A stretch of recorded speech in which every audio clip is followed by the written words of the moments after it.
The Immovable Race 2. World War III, a novel and trilogy by Ean Mikale. Chapter title: The Hive. We were upstairs in the hive when we heard a crash, what sounded like the back door being torn down. And Mother told me that we must check it, and I agreed. And I became armed with a knife, and so we covertly proceeded down the stairs, listening ever so intently as we heard the intruders rummaging through our things. And as we descended to the main floor, we saw two, who I recognized as friends from school. And I rushed them, and jumped for the closest one. And I knocked him unconscious with my first punch. And then I grappled with the other, as he pulled out a gun, and the gun went off, firing a hole into the ceiling. And as I turned the gun on the intruder, in his own hands, he released with gun, and fled, running as fast as he could through the back door. And when his fellow burglar came to, he awoke with a revolver in his face. Need I say that he exited promptly? They must have believed we were gone, like so many others, who had left. We had been stubborn, and had not desired to migrate in the midst of the greatest depression in modern history.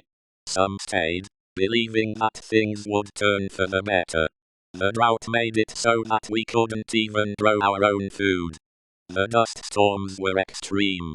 Tornadic winds were recorded that surpassed 500 mph. All over the south, there had been outbreaks of twisters that were decimating entire towns, completely rearranging the topography of the land. But we were innovative.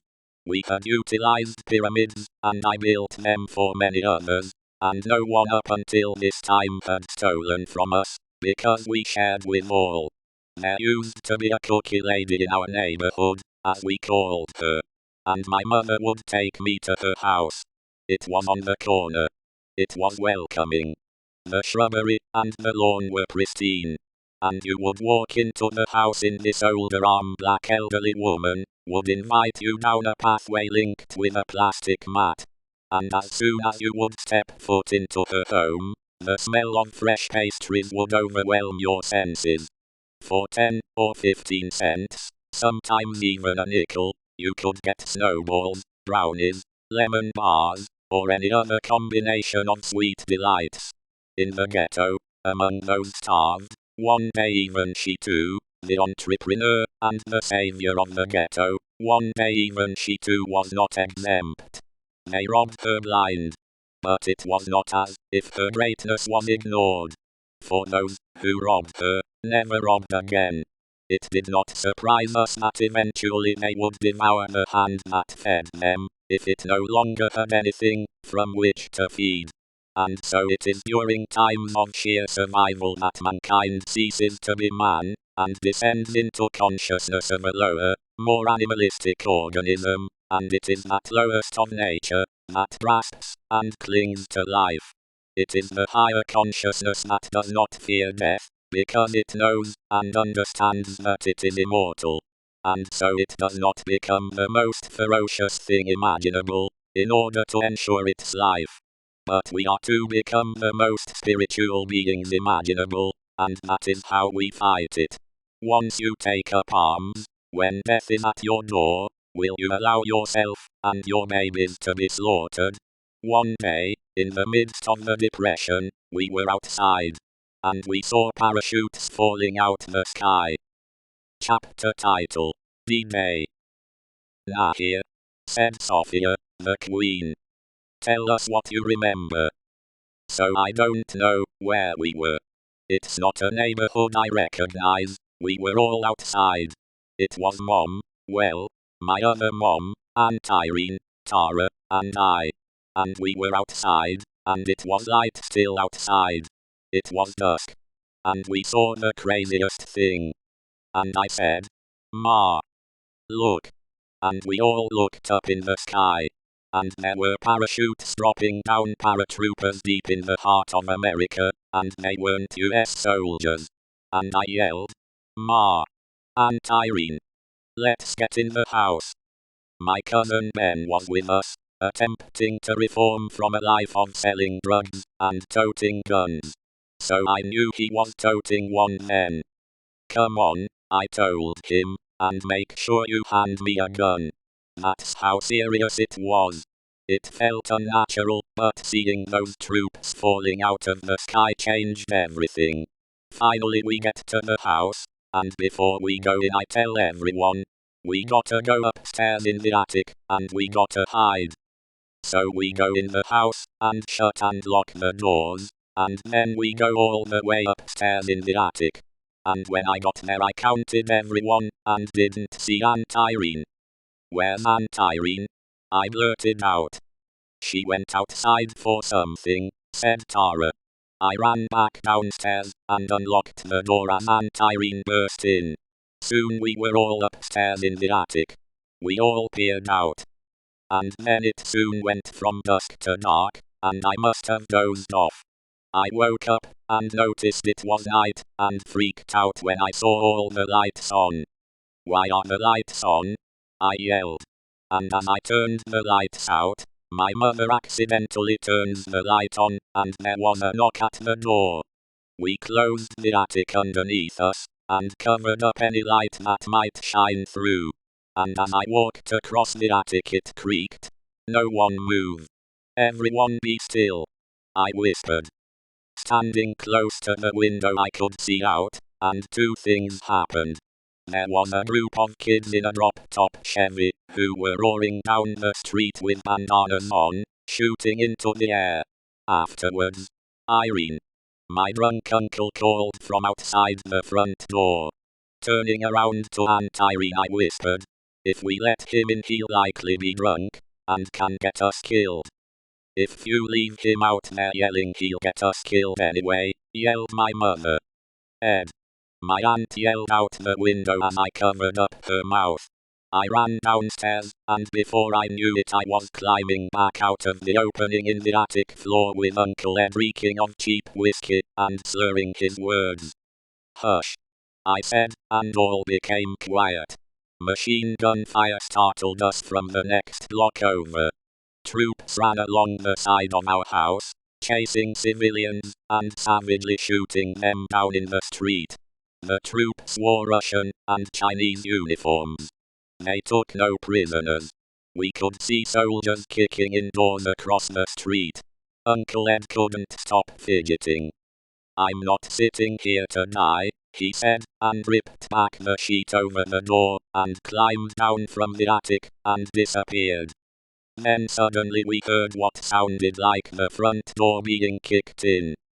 Tat, tat, tat. We heard, and no one dared move. I signaled for everyone to be quiet.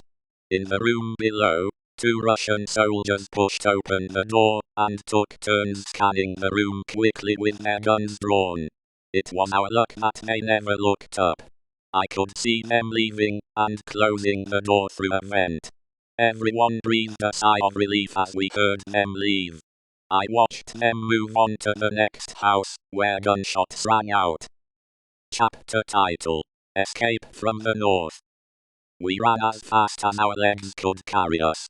We doubled over the tracks we left in the snow. We ignored the cuts all over the sides of our body, and our face from the sharp branches of the forest trees, as if hazing us, and forcing us to earn our freedom. We reached a barbed wire fence that was electrically charged. While a masked stranger held up the electrified fencing with a large stick, and I was able to easily slide underneath. And as I held up the same fence, he slid beneath the wire, and removed the stick. Removing his mask, and pulling out a small white lab rat. It was a beautiful woman, Angel. She was the top agent at the time for the Black 100, the intelligence agency for the movement. She released the rat into the snow, for in front of us lay a mile of landmines, deep in the demilitarized zone, separating North and South Korea. And we followed the white rat as if our lives depended on it, and we navigated ever so carefully, paying mind to follow the exact trajectory of the small mammal crisscrossing this and that way before us.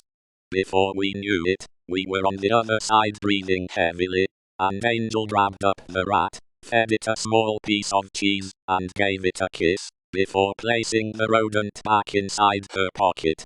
We ducked low as we heard a jet flying overhead, and saw bullets and other weaponry streaking across the sky. It was our own, and a long enough distraction for us to climb over the high wall by standing on top of one another. And on the other side of the wall, we left our white snowsuits, and changed into local attire, quickly blending in with the South Korean villagers.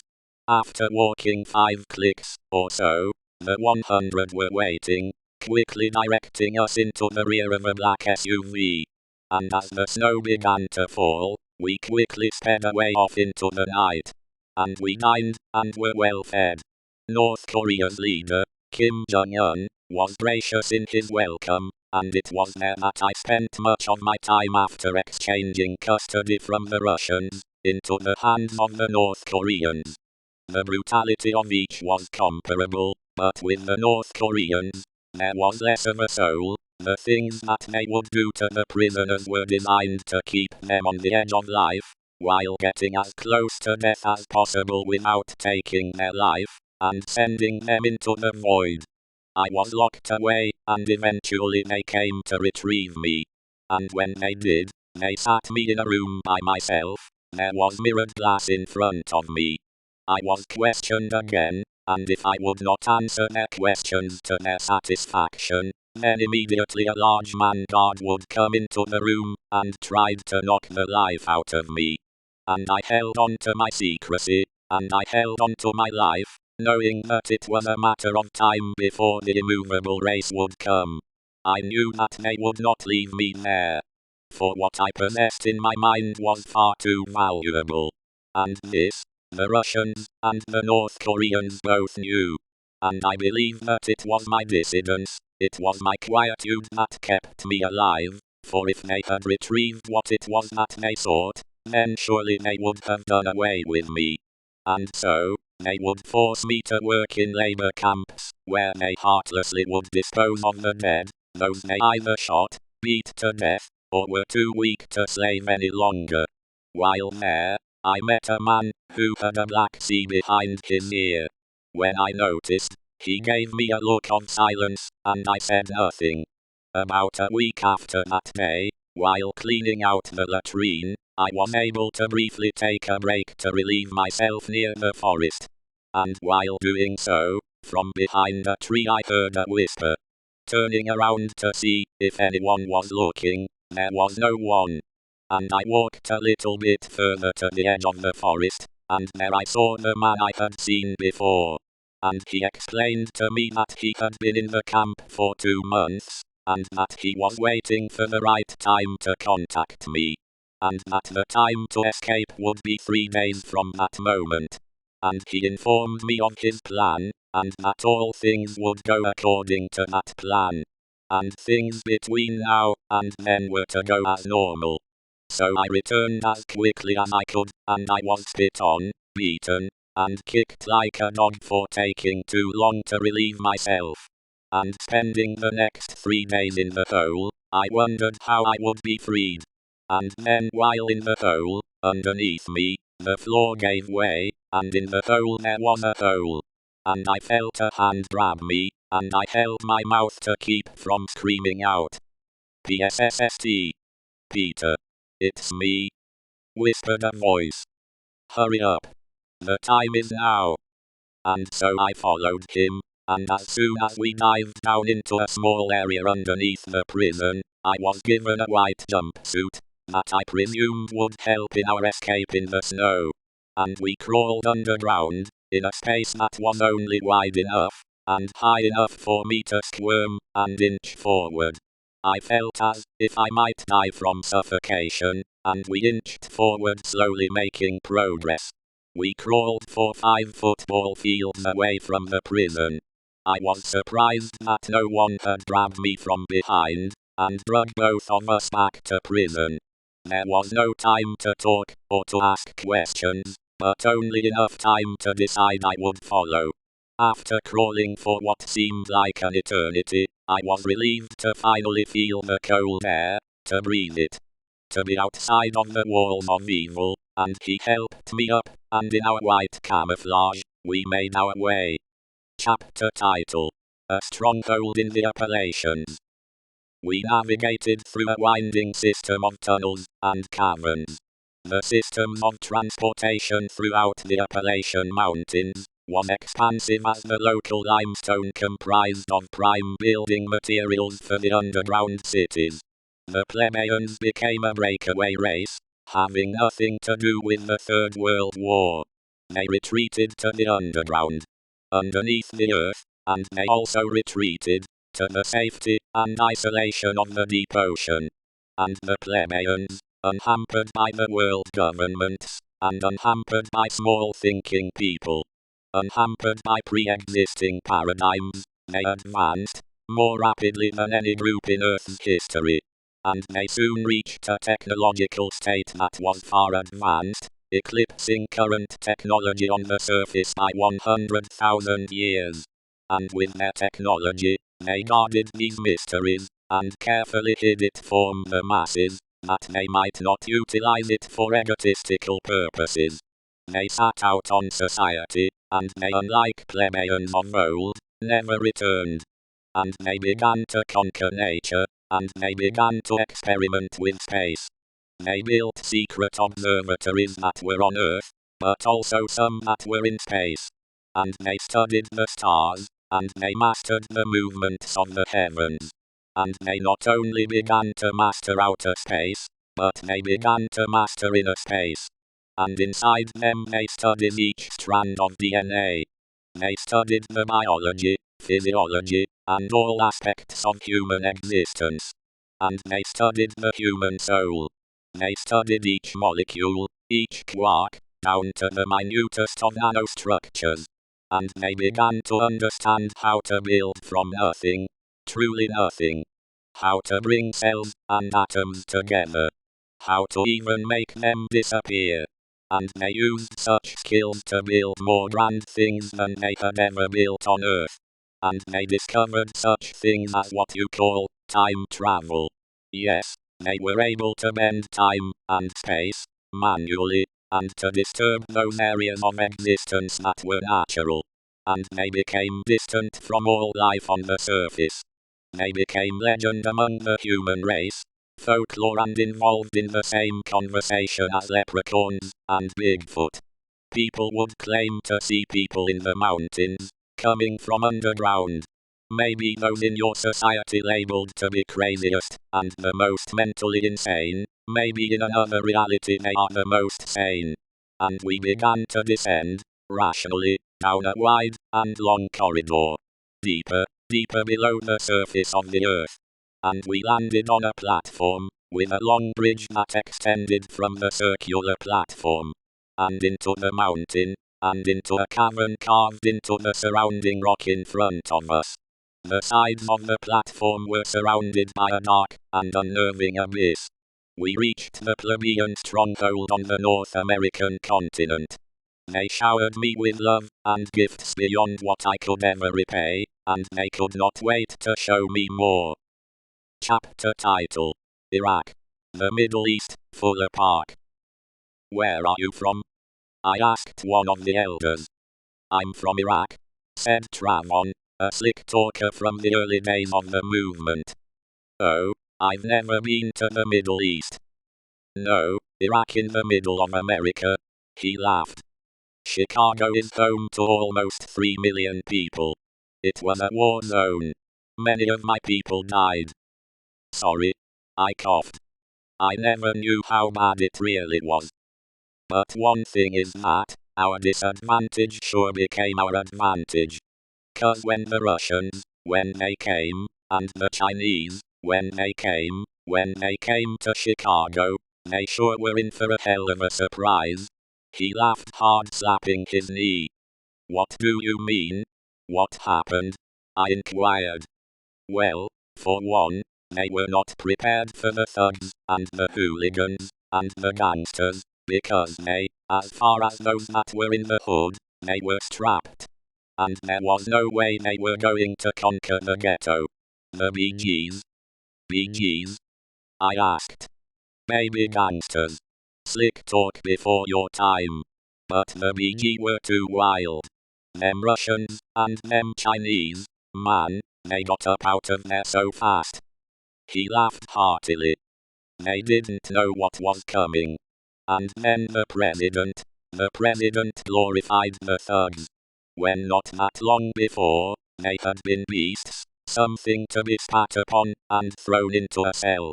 And when things went down the drain, man, they went down. You better believe that they were running back to the ghetto, asking for more thugs to enlist into the struggle for all mankind.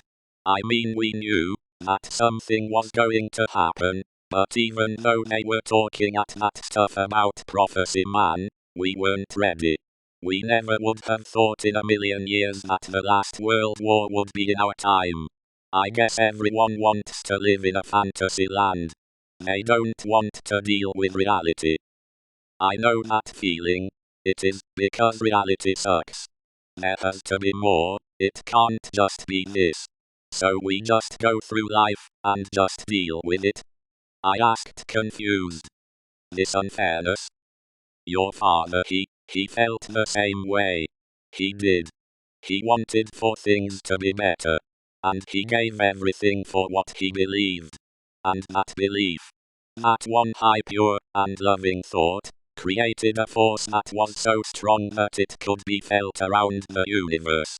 You are sure an extension of that thought. You're definitely cut from the same cloth. I can feel it. You are a true plebeian, and we were sure waiting, 'cause we were on our last leg.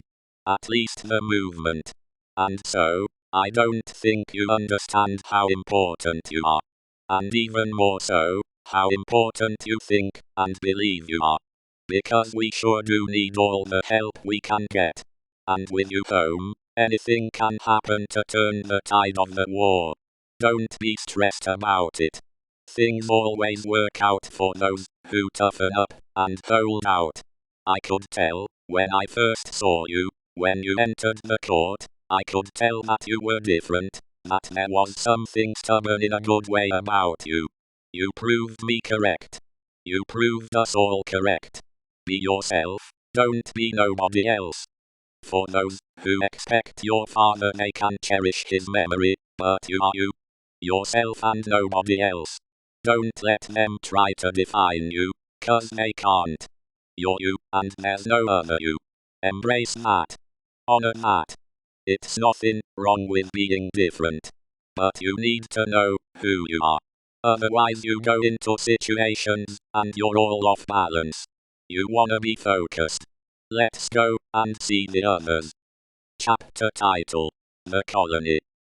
We were in a stuffy ship, hovering about 10,000 feet above the ground. The seats were worn and dirty. I was surprised the ships were in working condition. Sitting next to me, Rex smiled, giving me a sense of assurance, as if he had rode this hunk of metal across the world. Peering out of the side of the aerial vehicle, out of a bay, we could see the horrific landscape below. There were sinkholes that covered the landscapes, like some nightmare. This was the first time that I had been to a city since the war. We started to descend. There was a skyscraper that we flew close by. We flew straight towards an old billboard. I looked around and wondered whether I was the only one who failed to comprehend this act of suicide. I cringed as we shot through the billboard, and then there was a tunnel with rows of light on either side of us. And the drive of the ship steered us with a fighter pilot's accuracy, which was my only relief. We soon shot out of the tunnel, to see what lived on the other side, just below the surface up against the underbelly of the Appalachians.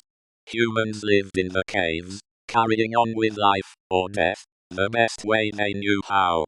Why had I been led here? I couldn't believe this was all that was left. We navigated through a winding system of tunnels and caverns. The systems of transportation throughout the Appalachian Mountains was expansive, as the local limestone comprised of the prime building materials for the underground cities. The Plebeians, a breakaway race, had nothing to do with the Third World War. they retreated to the underground, underneath the earth, and they also retreated to the safety and isolation of the deep ocean. And the plebeians, unhampered by the world governments, and unhampered by the small thinking people, unhampered by pre-existing paradigms, they advanced. In fact, they advanced more rapidly than any group in Earth's history, and they soon reached a technological state that was far advanced, eclipsing surface technology by 100,000 years. And with their technology, they guarded these mysteries, and carefully hid it from the masses, that they may not utilize it for egotistical purposes. They sat out on society, and they began to master inner space. And inside them they studied all of the strands of human DNA. And they studied the human soul. And they researched each molecule, each quark, down to the most minute nanostructure, and they began to understand how to build from nothing. How to bring cells and atoms together. How to even make them appear. And they used such skills to build more grand things than had ever been seen on Earth. And they discovered such things as what you would call time travel. Yes, they were able to bend time and space manually, and they discovered those areas of existence that were natural. And they became distant from all the human beings. They became a legend among the human race.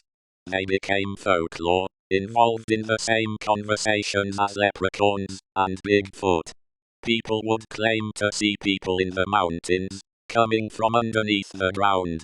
Maybe those in your society and culture who are labeled to be the craziest and most mentally insane, maybe in another reality they are the most sane. And we began to descend, vertically, down a wide and long corridor. Deeper, deeper below the surface of the earth. There were lights flickering below us, red and white, as if seeking to grab our attention. And we began to descend on a platform, with a long bridge that extended from the landing platform and into the mountain. We continued to descend until we came to an abrupt stop on platform with armed guards clad in all black to greet us. Chapter title: I hope you are.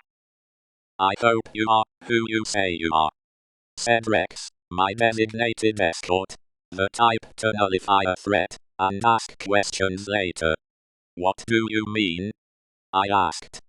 Look at what the world has become, he said as we stood perched on the mountainside of the Appalachians, looking out at the barren land in front of us. The powers have all but killed our planet, and it has begun to defend herself and fight back, becoming hostile towards all life in an effort to purge herself of evil that has raped and ravaged her for too long. What is that? I asked as a massive and ominous storm front rolled in like a wall of wind and rain that covered the landscape. What a strong storm front that is gathering. That wall that is off in the distance is deceiving. While it is part of a storm front, all that is before us is a single tornado, whose walls cover the entire horizon with no end in sight.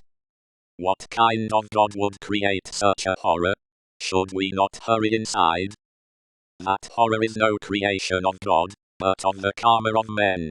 It is an F-10 tornado, more powerful than a hurricane. After the poles had mostly melted, the storms became almost 100 times more powerful. When the corporations used nuclear weapons, the Earth's magnetic field was disrupted, and no longer protected us from the sun's gamma rays, but rather insulated them, causing chaos on Earth as sea levels rose, the Earth's crust shifted, and the weather became treacherous. This is why we have gone underground. Nahir, your father was brilliant, for he saw all of these things, which is partly why he built the Atlantean ships. He knew that the safest place to shield us from the war, the weather, and the sun was deep beneath the ocean. Tsunamis battered the coasts all over the world as the Earth adjusted herself, gasping for life. And we were protected underground, in the mountains, and beneath the waves. Why do you remain here? Where are the Atlantean vessels? Where is the ship? Do you prefer land? I asked. I prefer life. And we cannot stay in the mountains forever. We are running out of food and supplies, he said as he picked through a half-eaten piece of bread. But what about the ships? There were once many, but the White Guard and the corporations have all but destroyed them all. It is said that only one has survived, but we do not know for sure. It has been months since we have last had contact. I nervously gazed at the ferocious storm. Rex must have noticed my anxiety. Do not worry about the twister, it is still far off. We are safe for now. How did the war begin? Rex looked at me and stopped eating, and then pulled a rotten piece of bread from his mouth. When the global economy collapsed in 2008, the corporations and their puppet world leaders and terrorist group positioned themselves all over the world to lay claim to what few resources were left. But the natural resources were only a front for what they truly valued. What is more important than oil and gold? I asked. The stargates. There are holy sites positioned all over the world, where beings of higher frequencies have descended and ascended. Ancient civilizations also fought over these portals, building monumental structures on top of these coordinates, hoping to gain access to these stargates, and become like the gods themselves. As I am sure you can imagine, one of the most hotly contested portals lies on the Mount of Olives. The dome on the mount? Precisely. Except the dome is no longer there. What? As one of the most hotly contested portals, where both Mohammed and Jesus ascended, it was claimed by both Jews and the Muslim world. But it was the Muslims who had control over it for centuries. Yes, that priestly class, who claimed roots for Aaron of the Old Testament, who dedicated their whole existence toward reclaiming the portal, and rebuilding the third temple of Solomon, which they believed would hail the coming of the Messiah.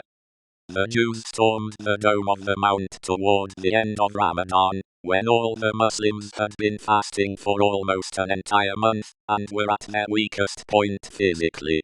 With more modern weapons, corporate support, and the element of surprise, they easily overpowered the Muslims, but at a cost.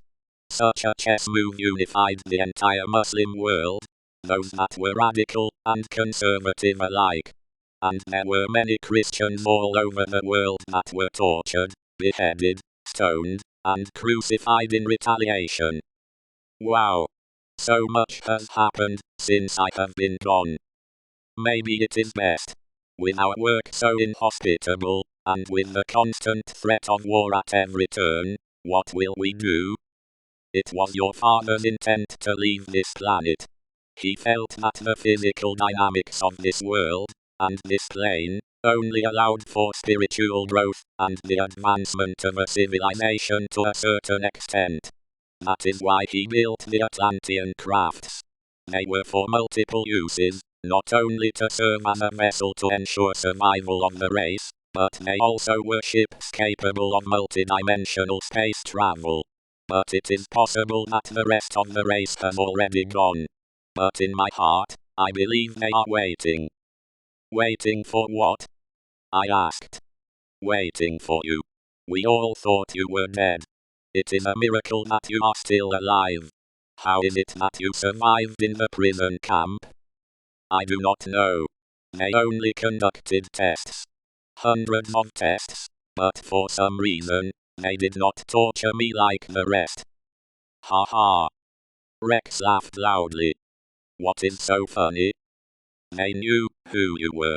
And they dared not to touch a hair on your head lest all of the universe swallow and obliterate them whole. Even Christ himself was not touched until it was his time. And yet, even still, there were others, such as the Apostle John, Moses, and Enoch, who never were touched, but who ascended into the heavens. Chapter title: Giants. You are not like most. What do you mean? I said, Ishmael, who was a college football star before the war, and prior to joining the movement. What do you mean? I said to him as he cut through the forest sedge with a machete. You were born free in a land of slaves. How is this so? I asked suspiciously, watching the forest around us. The wild had once again reclaimed the North American landscape. You were not born like the animals, upside down protruding from the womb. Rather, you were created with a specific purpose to bring glory, increase faith, and further civilization among your people. Ishmael stopped dead and signaled for me to do the same. What's wrong? I asked. There are beings that are invisible, that walk unseen among men. They can read our thoughts, and know our deepest, darkest fears. They have the ability to morph into men, like Greek gods of old. And other beings, that slumbered, but slumber no more. What are we to do? How do we defend ourselves? I asked. The best defense is a good offense. You must remain pure in thought. For the light is blinding, and they cannot look into it. They shall prostrate in the face of blinding light. And we hugged the mountainside, as we saw in front of us, the trees bend, creak, and shake. And we hid behind a large boulder at the foot of the mountain, as we peered from behind it. And a giant being, 30 feet tall, emerged from the edge of the forest, peering most intently around the landscape, smelling and sniffing, as drool and snot leaked from its face. After sizing up the threat, it disappeared back into the forest, as chaotic as it came. What the hell? I asked. The giants have awakened in the last days. You must not enter the forest at night. For there have been many who have never returned. I shall heed your advice, I said. And we hurried back to the colony, as the dusk began to fade into blackness. Chapter title: A Tree. I came and sat beside a tree not far from the colony. The tree was large and round.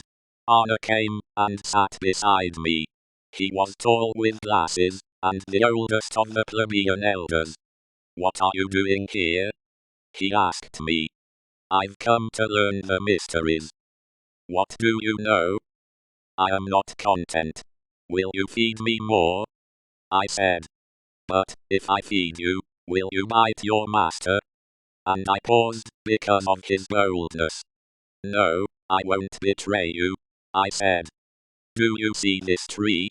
Do you see how it has grown? But this tree was once a small sapling. It was sensitive to the lightest breeze. But now it is strong, and its space does not move in the wind. Do you desire? What do you desire? I desire to be like this tree. And he looked back at me. From what seed will you be? Seth. In that tree is a powerful spirit. And it is tied to you, and with the earth. And this man through his freedom is free to walk the earth, to travel to different worlds. He has lost his foundation, and that is because he has lost his root. So can we fix what has been undone? A quarter of a century ago, we marveled at the mobile technology produced by the world's wealthiest corporation. While the item, which simulated human behavior, valued at hundreds of dollars, was valued more than human laboring for less than $1 per day. They have flipped the seal. They make what appears good appear bad, and make what's bad appear good. You must not get caught up in the illusion. We are the true value on this planetary system. But we must not feel betrayed, because it seems as if no one else can see the stars. Let us be content that they were ours to see. But do not feel awkward, because the world treats you so. If we are all as different from one another as we are, then we would naturally be awkward, because the world has never had to deal with you before. You are a conundrum and a paradox. Be who you are, and that does not mean you will stay the same. It cannot be so in a universe where the only thing that's constant is change. Chapter title: the Queen. And I couldn't believe it was her. What's wrong? She said to me. Is this real? The love is real, she said, and we both cried while we embraced. How long have you been here? I asked. When the war broke out, and the Soviets and Chinese invaded, we made for the sea. The sea too was dangerous, but it was far more vast of a network to traverse. We had 7 arcs around the time of the war. We've lost all but ours since then. But such things we do not speak of. For today is a merry occasion, for the seed of Seth has arisen! Exclamation. She melted out. The entire hall erupted. And my stomach sank. In a moment I changed from something familiar to something else. The intensity of the collective vibration was overwhelming, and yet it oddly felt right, as if meant for me. That night we feasted.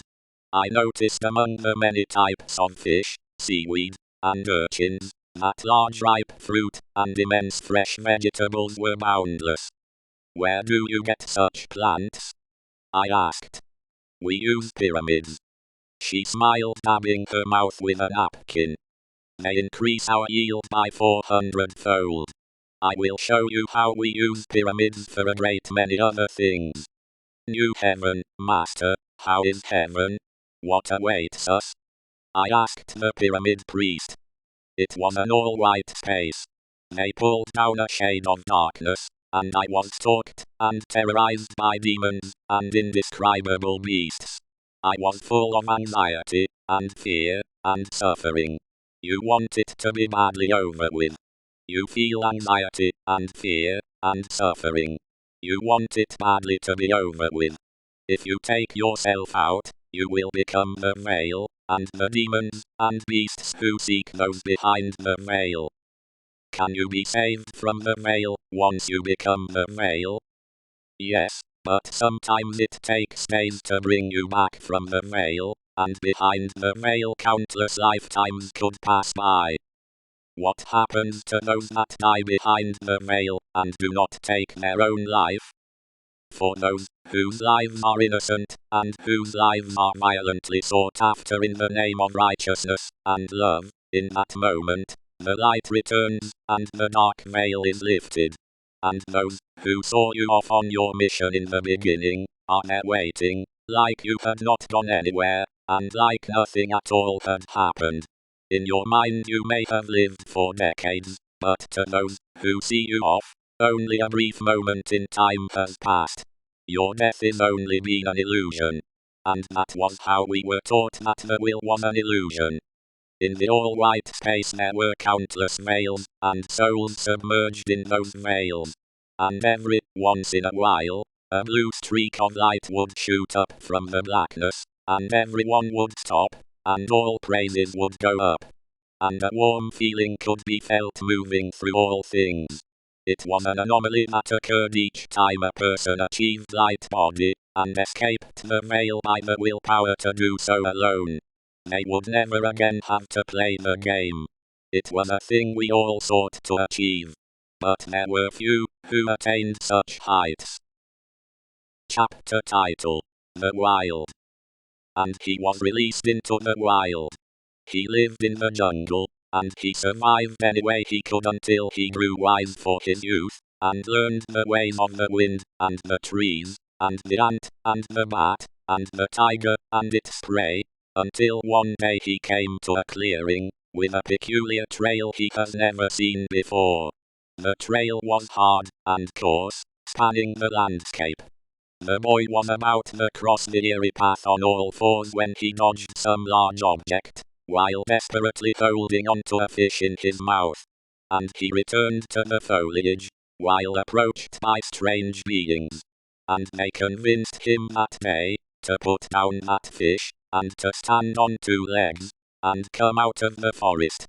That's the day he first met his mother, or who he thought was his mother. Seeing all things, how can you do it? I struggled. How can you see all things? I can only see half of what exists. My mind will not allow me to see all 360 degrees of space. What is it that is holding me back? Prophets, disciples, beings of light. I call out to you, that you may answer me this question. This mystery I must know. Because if I look down then I cannot see up, and if I look up then I cannot see down. How can I see all things? I asked the mountain mystic. It is not for you to see all things, for it would overwhelm us. You must focus on what is in front of you. That's why you do not have eyes behind you, so you can focus on what is in front of you. How do I focus? Where do I begin? Look in front of you right now. Look at your life, your family, your work, where you're live, what you do all day, your hobbies. All of them are representative of what is in front of you. Are you maximizing what is in front of you, and are you focusing on how you can save the day? Did Superman save the year? For even a superhero, an immortal, a god among men, even for such a deity, any focus that extends beyond a day is far too much to be expected. You break up a year into its parts, and tackle it day by day, and such is life. Ask God to help you see clearer what is in front of you, so that you may perfect His will, and all things that are of the light. Ask for cleansing. Ask for the humility to honor all things. Ask for order, discipline, and wisdom so that you may exceed your earthly capabilities, and that you pass each test in this life flawlessly. You have the ability, and now you just need to focus. Chapter title: Communication Lines. And we decided to park our submersible at the bottom of the underwater cave's mouth, and we turned off the overhead lights, and turned down the background lights on our instruments, and sat in the darkness. And in front of us, I saw the most amazing, and yet horrifying thing. I saw what could only be described as a school of drones that mimicked the fluidness of fish. And they swam by no different than a school, efficiently migrating and switching direction as if one organism. They had not only taken over the skies, but now they have become competent at traversing and guarding the sea. What is it they are guarding? I asked. They are searching for our ships, but they are also watching the infrastructure, the communications network of the White Guard. For it is this infrastructure that all communications, all data, is run by. It is their weakness, said Rex. But what are they doing at such depths? I asked. After the Third World War, after the Russians had cut the communication lines for all corporations and global banking systems around the globe, business stopped. There was chaos. After that, the corporations learned a lesson. Not only did they dive much deeper to plant their secret communication lines, but also they created these drones to guard them, to watch them, and to blend in with the sea, so that only those who know might evade them, but those who were unknowing and ignorant of their advances in technology and espionage would be exposed, and by the time it would be far too late. Are they only observatory, or are they dangerous? I wondered. Alone, they are harmless, but together, each one adds electrodes to a unified field of electricity, and that electricity not only electrifies the field around them, but it electrifies the water within 1,000 yards in each direction, and so by themselves they are harmless, nothing more than a static shock. But unified, they could knock out the entire systems of a nuclear submarine, let alone our humble submersible. We watched the school swim off into the abyss. You must never let them detect or see you, Rex warned. Stay away from the communication lines, for your life depends on it. Chapter title: Adopted Mom. Baby, you're not like the rest of us. There's something extra the Lord gave you. And there's nothing wrong with that. And don't you ever be ashamed of who you are. He made us all different. Some short, some tall, but gifts the good God gave to us all. sorry I never told you the truth that I am not your mother. But I assure you that it wasn't out of bad intentions that I didn't tell you, baby. It was out of love. You will always be my son. And when I discovered you, that day by the road, there was some attraction, and a love unspoken. I knew that I was going to keep you as if you were my own. Where did I come from? I asked. I don't know. I don't think you're from around here. Does Dad know? Yes. He loves you like his own. Not once did he ever say you were not his son. What about? No, your brothers do not know. They will in time. I know it's almost time for you to go. Mom, come with us. Oh well, hell. I'm too old to be running. You go on and save the world. Mom. Thanks for getting out that car so that I could meet you and have known you. If I am not human, then thank you for showing me a great example of humanity. I will come back for you. Now that I know you, I could never forget you. Give Dad a hug for me. And James, and Orlando. I will end this, if I can fix it. They will call for you, and when they do, you must not be stubborn, and get to higher ground, for your life depends upon it. You don't want to miss that call. One more thing. You don't have to be a hero, you already are. She said. Thanks, Mom. And we embraced, and we held each other. And I waved goodbye to her. I saw her for the last time. They were all killed. Murdered before they got the call. It was difficult for me to suppress thoughts of hatred and revenge. God gave me peace, and I gave them forgiveness, and I released my negative energy. I hurried, and I faced it. But they are always with me. I shall see them again in the next dimension. Chapter title: Until we meet again. What else do you remember, Nahir? Said Sophia, the queen. I remember running through the fields, and onto the beach, towards the foggy shore. I could feel death grab me, and I saw 2 black jet skis close to the shore. I dived into the water, and swam with all my might, while death's breath was hot on my neck. While I struggled, and fought for my life, I was plucked out of the water, and I jumped on the back of the jet ski as we sped off into the fog. Chapter title: Homecoming. I'm riding on a train through a dark tunnel, lights flashing as we go by. Next to me are a pack of bandits. How did I get here? We looked at people around us. Everyone was cheerful.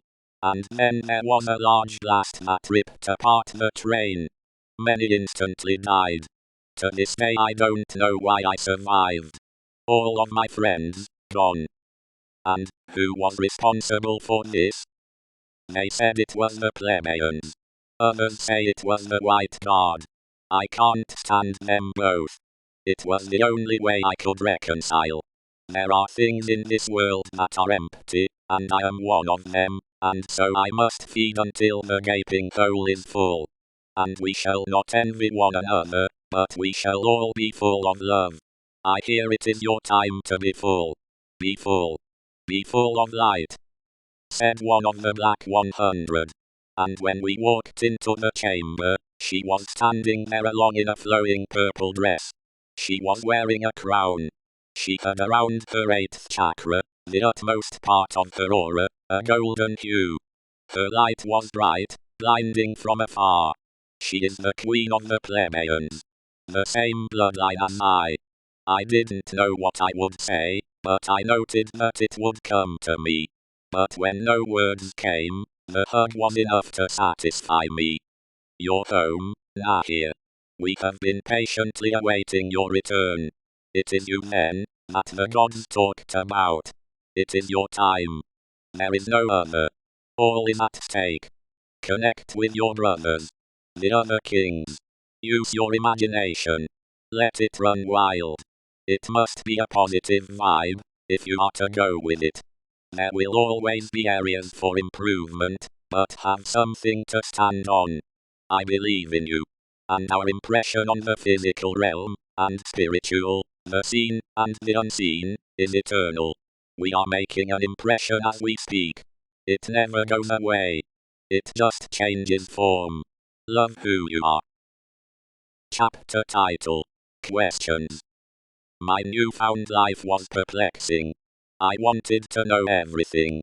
I asked a million questions, but it still wasn't enough. The Plebeians had vast libraries, as Moshia had been keen on the importance of acquiring knowledge, and the constant pursuit of learning. The powers, like the many powers before them that sought to destroy history, and all memory of higher knowledge. For the most part, they had been successful, but it was the Plebeians who sacrificed their lives to save books from burning libraries. The powers tried to burn them all. They would not be read in public. To know too much of anything was dangerous, and so I was escorted to one of the last libraries on Earth, underground, beneath the world. I can't believe this is all that's left. I said to myself.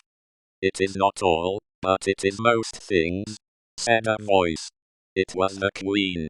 We stood alone in a magnificent hall, with silver columns and limestone walls, appearing as if it were the library of an ancient civilization long lost. Your father was creating an arch of knowledge. He was collecting the copies of each book that had been significant to human history, she said. Did he succeed? I asked. Not before he was taken from us. Who, my father? Yes, replied the Queen. Is he buried? Where are his remains? I wish I could tell you I knew. It was said that they were burned, and the ashes were fed to dogs, and the dogs were then burned, and the ashes of the poor beasts were thrown into the ocean, and devoured by the fish. But that is only what they say, said the Queen with her tears smearing her makeup. I sat there, not knowing if it was more painful to hear the gut-wrenching truth, or to see my mother cry. Who was responsible? I asked. Why? If it is revenge you seek, then it will be hollow, because there is nothing that can bring your father back. We have done all that we could. What do you mean? She sat there stupefied, and as if not expecting me to manifest such a question. Well, your father and I never made love. What? How? He had spectacular foresight. He prepared his seed, and we encouraged it. We knew how important he was, and what the constant risks were to his life.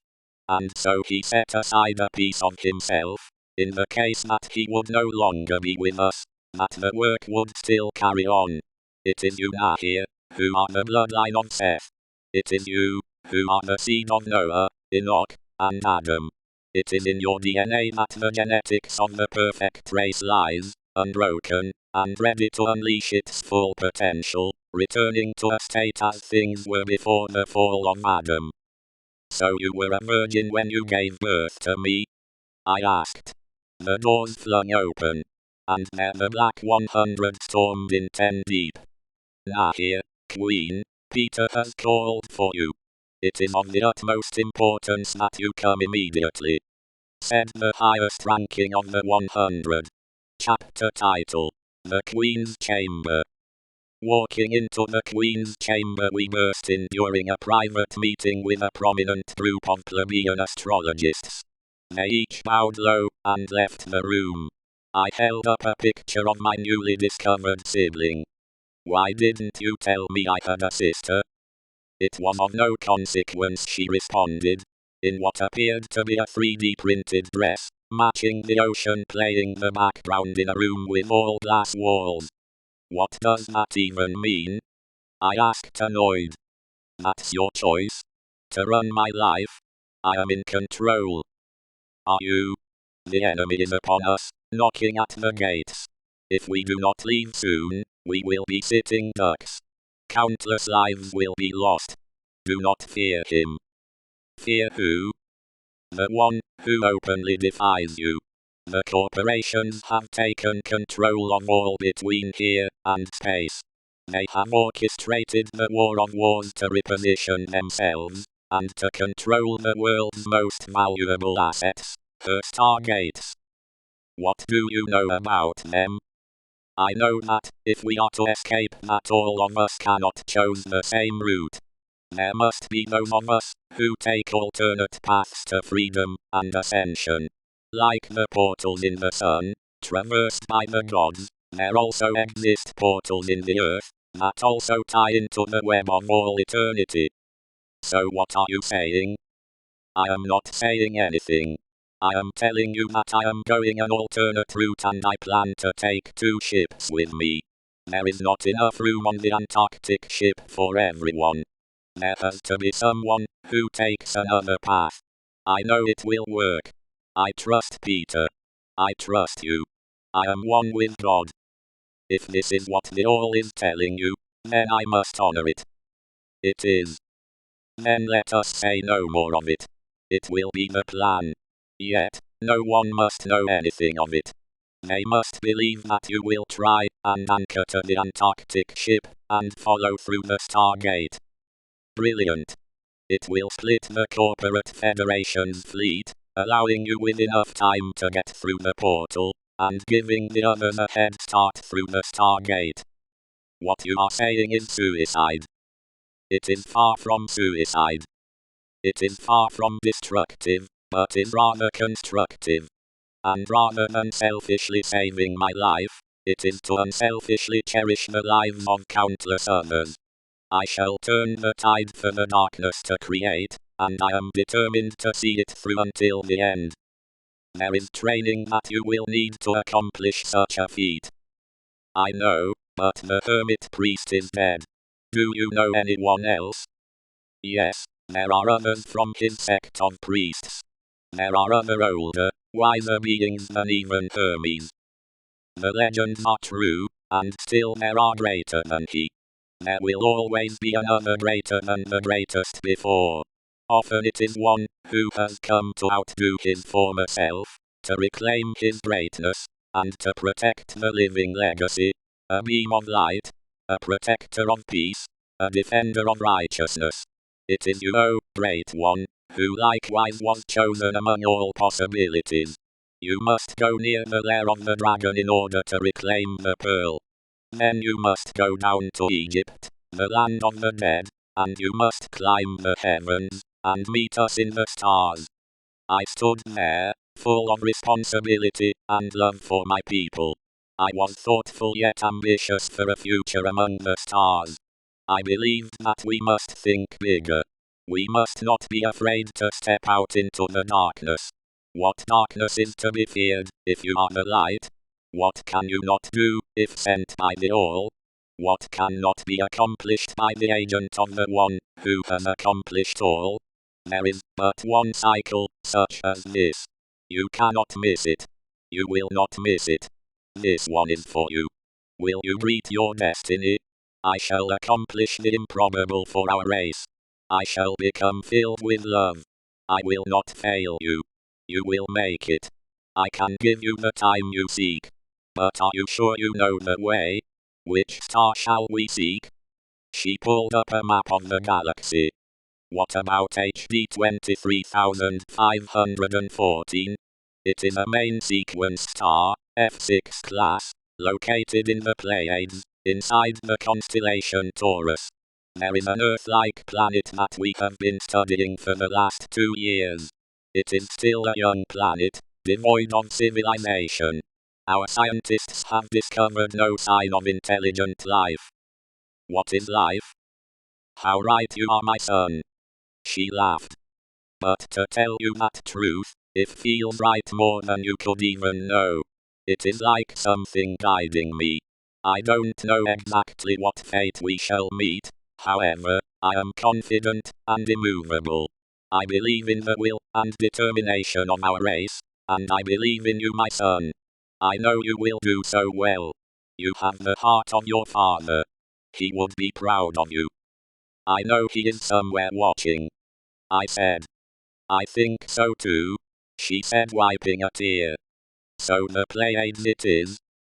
The Pleiades it is. Chapter title: Nuclear Intentions. The North Koreans and the Russians, they wanted the God particle, but for different reasons. We had come upon the technology so that we could utilize it in order to create energy, and to free men from the lower levels of productivity, opening up the higher realms. The North Koreans desired to utilize the God particle for malevolent purposes, such as the creation of a weapon with unfathomable destruction. But they did not understand what would occur if they were to do such a thing. If they were to utilize the God particle in order to create nuclear fission, then they would essentially create a proton star. And there would be an explosion indeed. It would be the birth of a star. It would have destroyed the entire solar system. Maybe it would not have been such a tragedy. They would have replaced this decrepit system with a new one. Isn't that what will eventually occur anyway? Asked Peter. Yes, it is true that eventually the solar system will be destroyed in some form or another. I responded. There is a connection that this library of life has to all other libraries throughout the universe and beyond. If you are worthless, then all life in all places, in all realities, would be worthless. And that is not true. That is not true at all. For you are the fabric that holds together the universe. Your souls. If your souls did not exist, would the universe be a better place? When you have concepts such as love, have you ever experienced a woman giving birth? Have you experienced the developmental process of the fetus in the womb? How it grows from nothing into something that can grow to do phenomenal things. The fetus can grow from a single-celled organism into a diving being that can move the cosmos and overturn the world. Is that not phenomenal in and of itself? And so yes, our world is flawed, or shall I say, it is the soul that manifests flawed things, flawed actions, flawed thoughts, and flawed speech. But the soul itself is a perfect creation. It is just endowed with an intelligence to decide how to use it. And whether that use be wise or unwise is wholly up to that individual soul. That is what separates a free man from slavery. Was the stock market in America not originally created by slaves? And those slaves, were they free to determine their own destiny? Was that lack of determination a focal point and basis of their slavery? But you are your soul, regardless of any physical bindings. You have been endowed with freedom and perfection. It is your own mind that enslaves you, by your lack of faith and belief in your own ability, and belief in a higher consciousness that has no bounds. To create a society where the soul has the highest ability to ascend, and the human being has the best opportunity to maximize productivity. It must be a society that mirrors God. Meaning that the way that God allows the soul to be free, as a result, that single-celled organism has the ability to grow and become something limitless. But it is up to the soul, and the decisions, and the choices that the soul makes that will determine those limitations. But if the soul were to come into this world, and the soul was truly bound to the body, and truly shackled by the flesh, and if it was not possible to rise above it all, to ascend, then not only would that be horrific, but it would go against the ways of God. And so even in your world, we must invest in human capital, in human beings, and it could just be thoughts invested, time spent concentrating on the betterment of humanity, a cleansing of humanity. And the only way we can cleanse completely is that there must be a separation. Moshia knew this. If your leg is infected, cut off your leg. Is it not better to lose the leg than the entire body? If your brother is infecting your household, is it not better to kick the brother out than to cause chaos among the whole house? And what if the whole house is infected? Would you not leave your mother, your father, your sister, your brother, your wife? Would you not leave them all behind and follow the light? When it is your time, would you not leave all things behind? Would you not separate yourself from the darkness and imperfect thoughts, so that you may become what you were destined to become, what you already are? We all believe in you. Your father believed in you, and so much so, that you were planned for. You were no accident. You were intentional.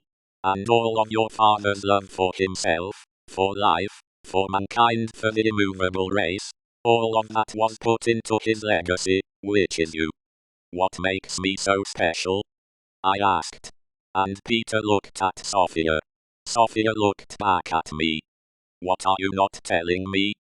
Nahir, do you remember when we took you to the upper levels of Atlantis, and we showed you vast gardens, and you saw the pyramids that were utilized in order to spur more rapid and robust development among the biological organisms, among the plants, and you saw how crop yields were increased 400-fold? Yes. Yes, I remember. I said. Those very same pyramids have the ability to cheat death, to enhance life, to concentrate energy. Our bodies are pyramids. If we sit down into the lotus position with our legs crossed, does not our body form the base of a pyramid? Yeah, I guess you're right. Does the crown on your head, to the tip of your knees, to your tailbone, and your loins, does that not form the right angles of the pyramid? You were raised next to a pyramid. Son, you were the first. It was to be the first of many experiments. After we observed you, and your personal feats, we did the same things to others, to the youth and infants. And their abilities increased exponentially. That is why you are so special. That is why it must be you. Not even I, with all my power, can accomplish this. The universe told your father that it would be you. And you were born with perfect dimensions. Your measurements were unflawed. You were the one that light beings all throughout space and time each gifted a particle of light to, so that you may shine brighter than all before. Your father and I never made love. What? Then how? He froze his seed prior to his departure from this life. He did not expect to live as long as he did. But having foresight and having vision, he planned for the future. And I was his closest. I was volunteered to be chosen as the vessel that would carry the seed, a seed that would be planted in rich soil, and would give life to many trees. It would become a forest with untapped treasures. Sometimes, the forest recedes, then the desert creeps in, and drought takes over, and the lush forest is no more. It is that desert that has been encroaching. It is that dryness that you have come to quench. Today has been an emotional day for me. Much has come to pass, and there is much that still shall come. I'm going to go to and get some rest, while I leave the two of you alone to discuss higher things, though that may be hard to believe that it is possible. She pointed her finger to her temple, and she departed. Chapter title: War Council. Have you come to lead us, Nahir? Said one of the elders of the Plebeian War Council. To lead you where? I responded. Into battle. Said another before many voices broke out. Will we go to war? Canada fell. Will we go to war? It is forbidden against plebeian law, responded the queen as she stood next to me. We cannot wait any longer, said the eldest of the council. No one is above the law, said the queen firmly. We must remain neutral. It is not our nature. It is our nature to adapt. 30,000 women and children just died, and they had no remorse. We can remain peaceful only so long. We can retreat to the wilderness for 40 years in search of the promised land, but we can't run forever. They will search us out and eradicate us into extinction. And the plebeians will be no more relevant or real than the plebeians of old. We mustn't fight, I said. Then what are we to do? Said the elder. We leave, I responded. And go where? We join our brothers under the earth. But then what? Shall we stay in a hole like snakes? Shall we limit our future to the depths of the earth, or shall we conquer space and time? I inquired. If we are to maintain a peaceful race, we must leave. Plain and simple. If we remain, even if under the earth, they will not stop, and they will burrow into the earth, and rip us out of our holes like a fox and a hare. We must return to our rightful place among the stars. It's what Moshia would have wanted. How will we get there in 10 days? Time is running out. The darkness is nearly upon us, said the elder. Peter, it is time, said Sophia. Time for what? He said, standing next to us. Phase 4, said Sophia. I thought there were only 3 phases, I asked. No, there is another one. I thought we'd never live to see such times. Moshia planned carefully for the day that Earth would no longer prove fitting. He prepared us for space travel. Where will we go? How will we survive? I asked. Everything is already planned for. You will discover more soon. Peter, take us to the lower levels. Chapter title: Loose Lips Sink Ships. How did they find us? I asked. I don't know, said Peter. Can you tell it's them? According to our intelligence from the Black 100, they have unmarked submersible drones that conduct 24-hour surveillance within 12 nautical miles of the ship. See, look over here, said Peter, as he pointed to the radar. Fish or whales make a slow-moving blip on the radar. These things are moving too predictable, unlike a school of fish, but like machines. How much time do we have?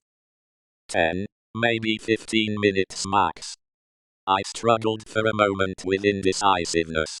In my mind I called out to the all. Father, what shall we do? Can we outrun them? I asked Peter. Possibly, it would give us more time.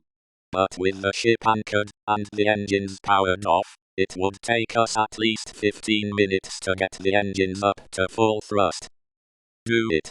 And sound the alarm. There must be hundreds of them. Stay here and watch them for now, and meet me at the dock. We have to get everyone down there and onto the submarines. But where will we go?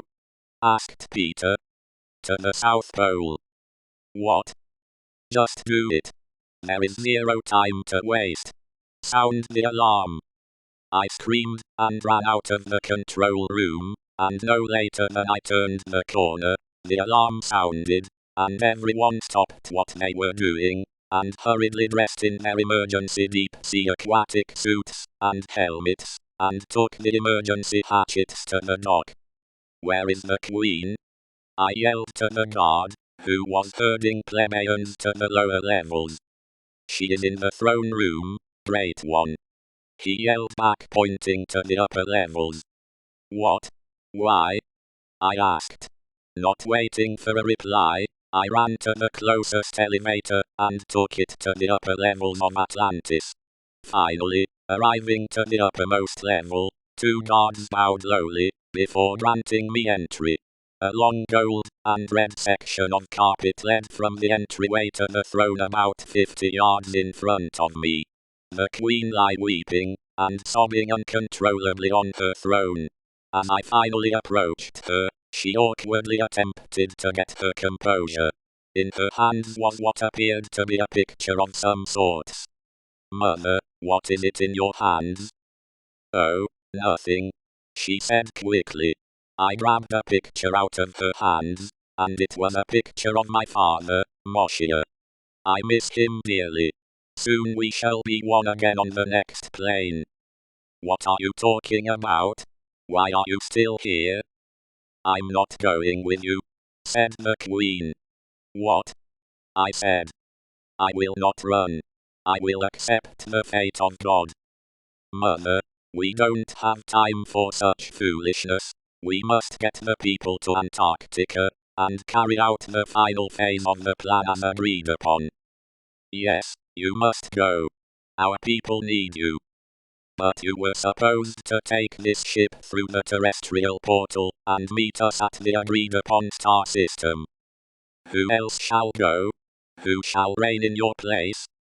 She took off her crown of glimmering jewels, crystals, and gold, and handed it to me. Give this to your sister. She shall reign in my place in the new heaven, in the worlds to come. I have decided that I shall remain here, and shall accept my fate. No. There is still time. If you are to make it, you must go. And if you believe, and have faith, then you shall see me, and find me in the next dimension. Nahir, you are needed at the dock, a guard said, interrupting, as the alarm still blared. So this is it? I said, looking at my mother. No, Nahir, it is only the beginning. Go and see our people. Only you can save us. I clutched onto the crown, and gave my mother a kiss on her forehead for the last time.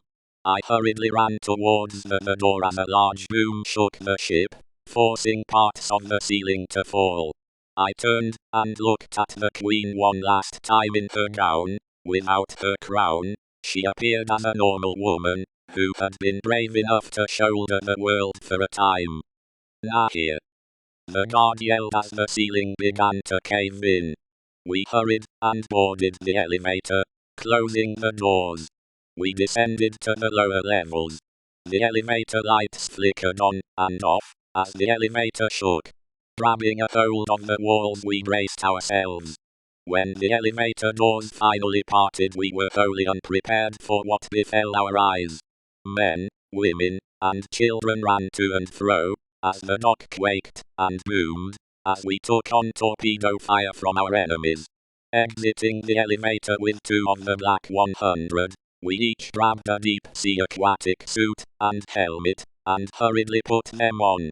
The dock was busy with plebeians putting out random fires, while others scrambled to board the submersibles. Do you see the princess anywhere? I asked the 100 as I searched the submersibles. The ship jolted as the engines stalled, and failed to come on. Nahir. We must go. The others do not know the way to the South Pole from here, said the guard. I can't just leave her. Where is she? Maybe she has already jettisoned. At that moment I saw what appeared to be her entering a pod. I called out to her, but she was too quick. I hurried up, and boarded an empty pod with one of our best shooters. As we shot out of the dock into the open water, the drones were swarming all over the ship.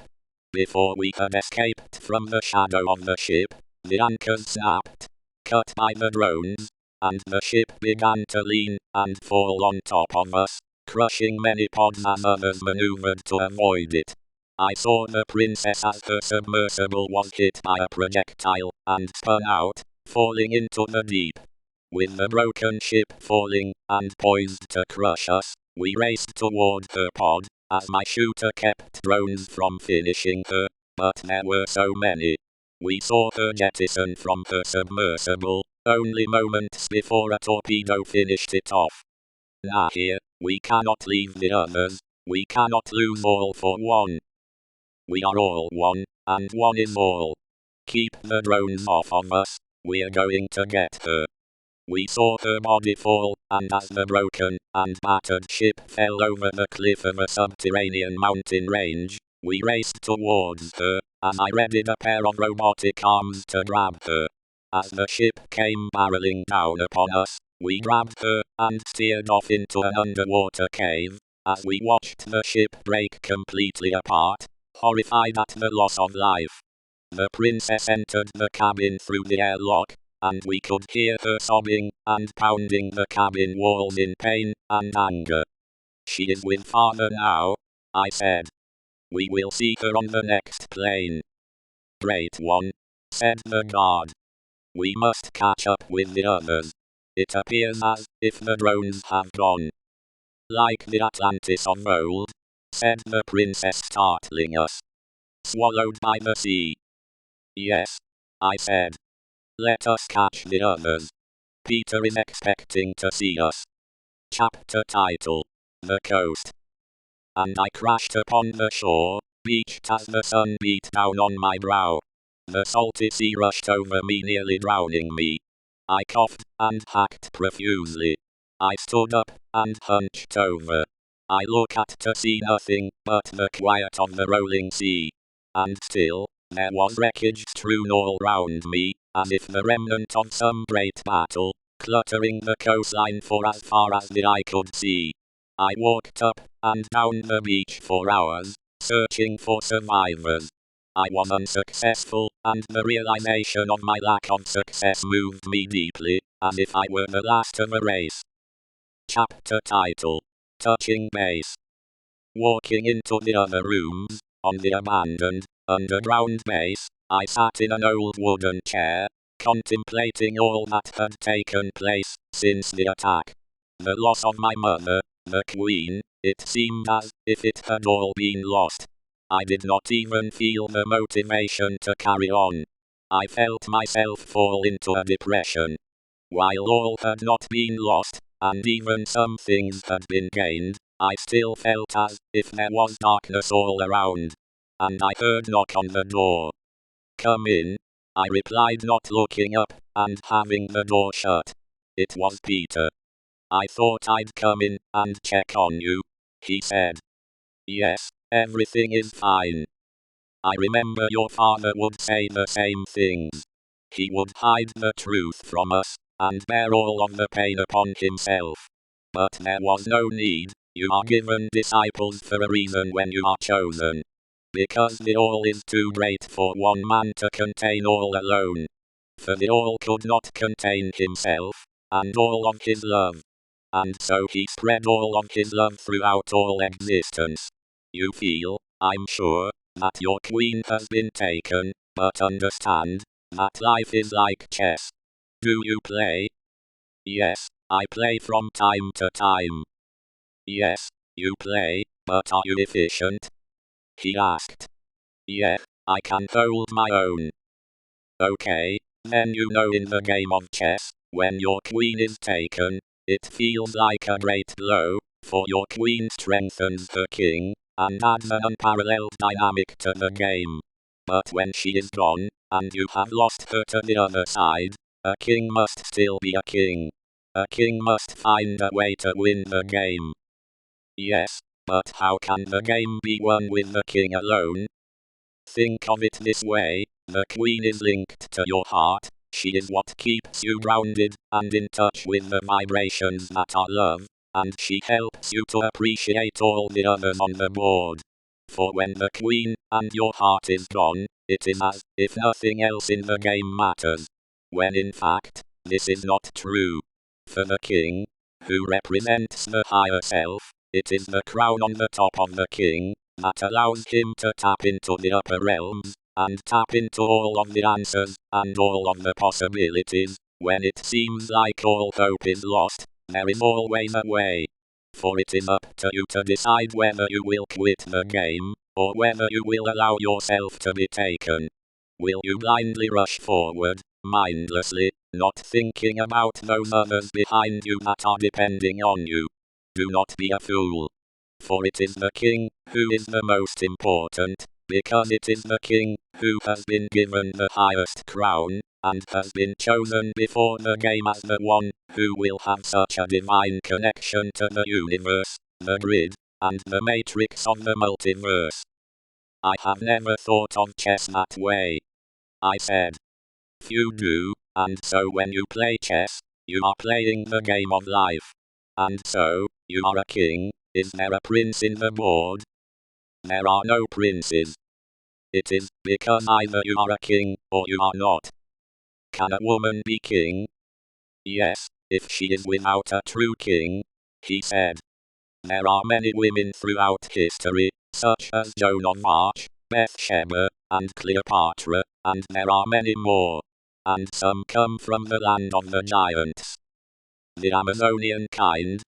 I asked. "Yes, young one," he replied. "What about the other pieces?" I asked. The other pieces are there to protect the highest crown to the divine connection. We all have important parts to play. We all have our own sacrifices to make. And sometimes the queen is sacrificed so that the king may live, and persist to see victory. Not only for himself, but for those that are there to sustain it. So do not be afraid. How do I win? You must use your crown. Tap into your highest self. You must tap into the universe, and if it is up to you to better yourself, and to gain wisdom from your life experiences, and use that newfound wisdom, and dense knowledge, and apply it towards the game. There is no other game that you need to focus on besides that, which is right in front of you.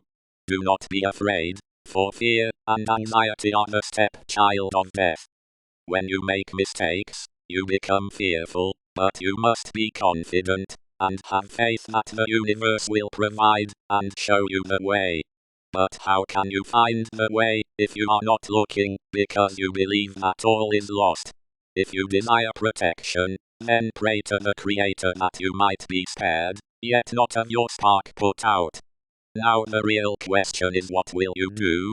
Now that she is gone, what will you do? Will you mourn, or carry on?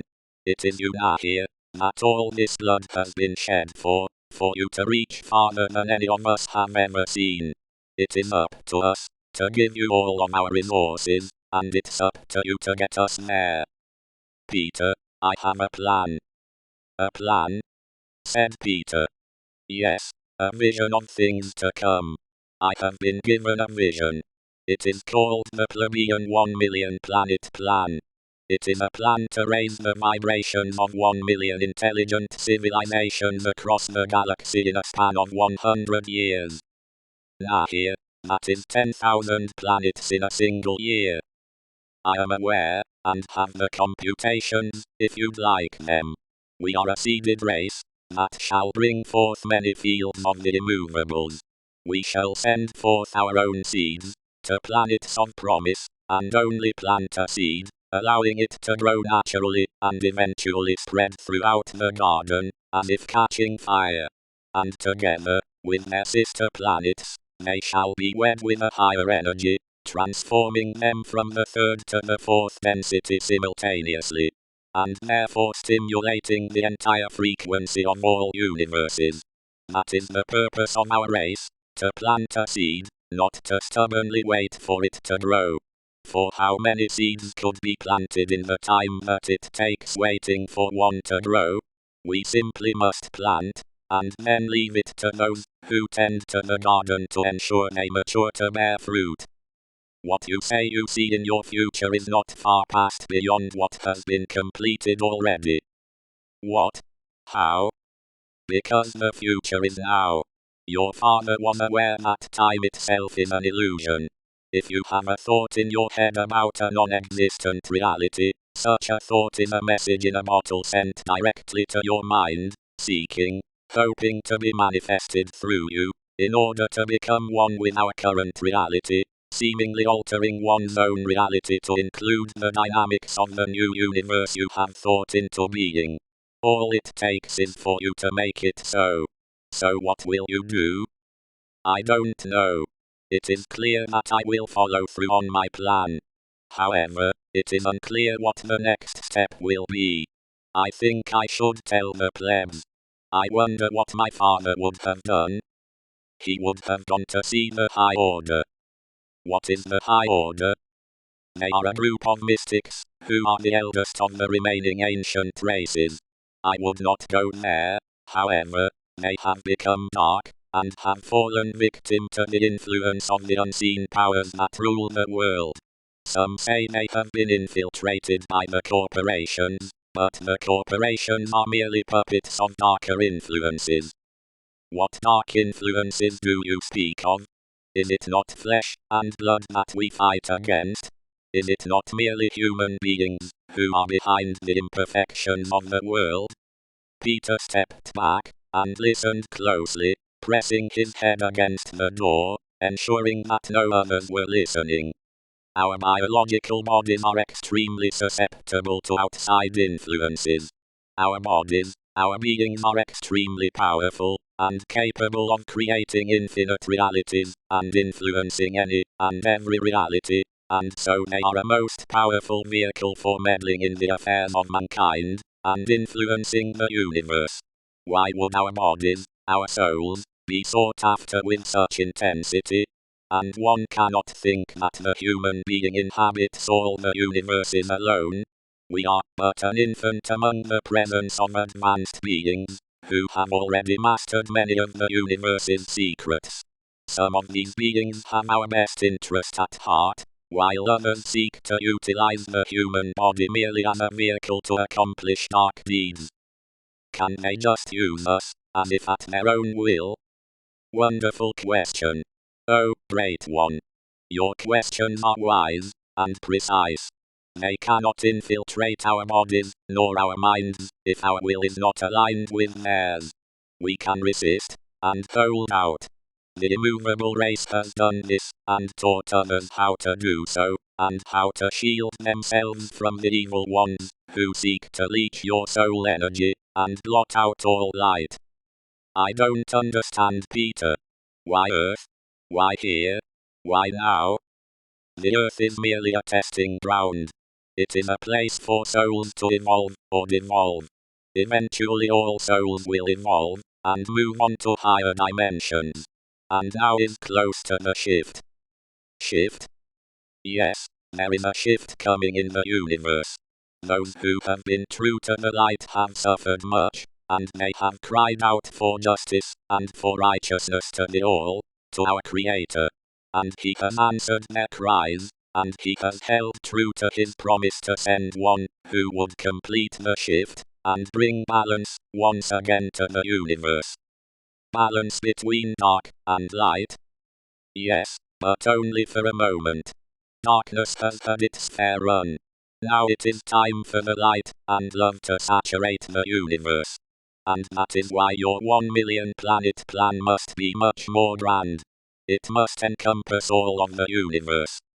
Chapter title: The Meeting. It's an honor to finally meet you, Nahir, seed of Moshia. It is Sethian blood that runs deep in your veins. Come, Nahir, come, Queen of the Damned, he chuckled.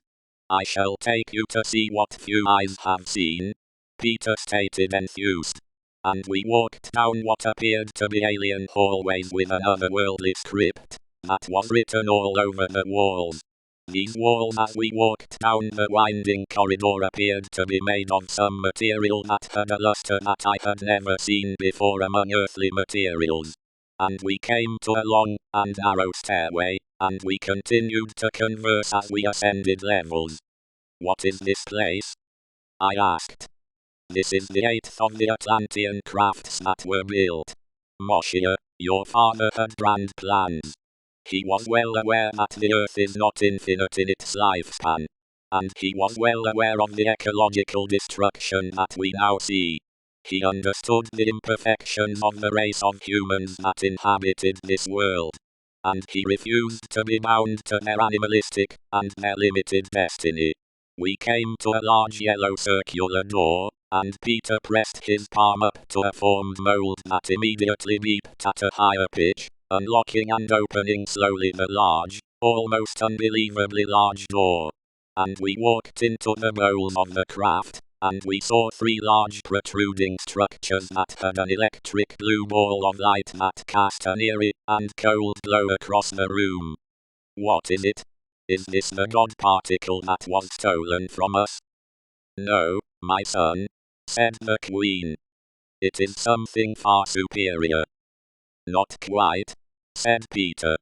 When your father and I had been working on the God particle, we had been working for years to stabilize the particles, and we discovered that it was love that was able to stabilize it, and that the particle, as scientists claimed, gave master matter.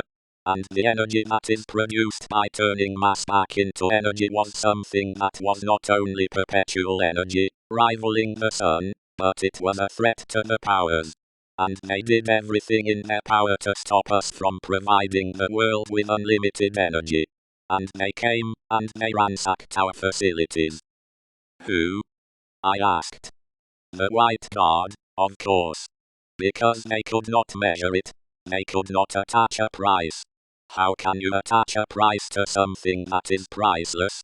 It was indeed unthinkable. So if they could not have it to profit off of, they were going to ensure that no one would. Then what happened to it? The God particle? I asked. They used it for the lowest means. Does not mankind have a history of such things?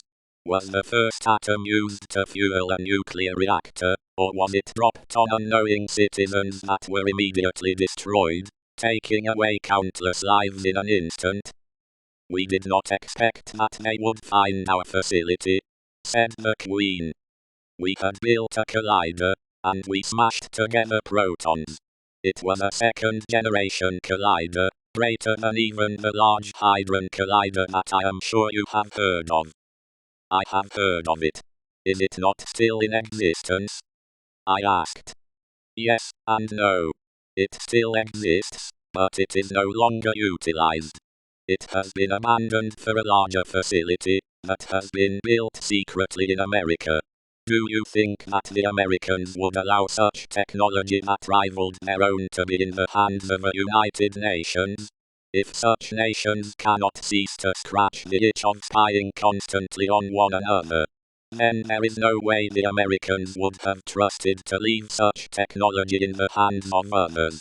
And around the same time they were building CERN, in the southwest desert, miles underneath the earth, they were building another collider that was even greater. But Moshia was brilliant, because he would not let the plebeian race be left behind. He ensured that through my work, it would solidify an unlimited future for the plebeian race. Because it is through us that the human race is saved. And so, if they have the God particle, then what is this? Great question, my boy. This is another particle, one that has been extremely evasive to earthly science. I was given a dream. And within that dream, I was running in a field, and I fell down into a hole. I was stuck for days. I ate worms, and moss, and dirt. And then I realized that the hole was created by gravity. And then I realized how gravity affects all things. That even the smallest molecules are attracted to one another, by an unseen force called gravity. And I realized that this force, this gravity, that if it can absorb all energies, such as those in a black hole, if it can even absorb photons and light, then what if this energy could be harnessed and utilized for greater purposes? And so I hid this knowledge, and I spoke of this dream to no one, and I worked on this in secret, and I was going to tell Moshia of my work, but he moved on from this reality before I was able to share my research. And once the White Guard, or the powers came, and confiscated my work, I was devastated, and they came, and took the lives of many of our race, and for months I ceased to dream, and I ceased to have visions, and I forgot about my work. But then one day I came across an old pair of boots, and I put them on for old time's sake. And as I walked across the laboratory, I felt a discomfort in my right shoe.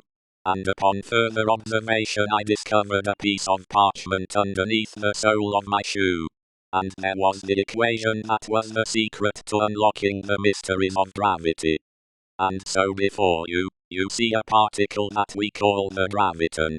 And we are able to stabilize this graviton. And we stabilize this graviton with two other gravitons, and the three together create an equilibrium, and provide stability to the particle. And it is this particle when they are spun at a high rate, the trinity, these three particles combine, and it opens up a portal in time and space that leads to a never-ending infinite network of wormholes that allow us to access any point in time, any point in space, any universe that is imaginable or has ever been imagined. And this was Moshia's dream, to utilize such energy that plebeians might fulfill their ultimate destiny in the universe, and conquer space, conquer time, that we may seed other planets, and provide those planets with the resources to create a separate path for higher development. One that goes beyond logic, where the ego does not exist, where all things are unified as one. This particle is what will save us. Chapter title: The Meeting Part 2. They already had our secret to the God particle. I would not let them obtain further knowledge that I had acquired concerning the graviton. All of the immovable race, and the entire future of the race was dependent upon my ability to know nothing. Sometimes it is a genius, who knows nothing, and a fool, who tells all that he knows. We would have been lost without you, said Sophia the Queen. We are extremely grateful for you, Peter. There is little we could ever do to repay you. You were among Moshia's most beloved plebeians. Yes, I recall when we first met. I was teaching a class at the University of Cape Town, when a peculiar young man came and sat in the back of my class as I lectured on particle physics. He politely waited as I finished my lecture and released my class. He even waited as I mentored a few struggling students after class. And he walked with me. He introduced himself, and I didn't know who he was, and he told me that he was interested in my work, and that he had researched me thoroughly, and that he had traveled all the way to South Africa from America to have the conversation. We walked across the campus, where once there was a statue of the British colonialist, Cecil Rhodes, and he asked me what I knew about the statue. I recalled that it had been removed due to student protests. Yes, he said. It was a deeply hurtful symbol of the oppression for South American youth.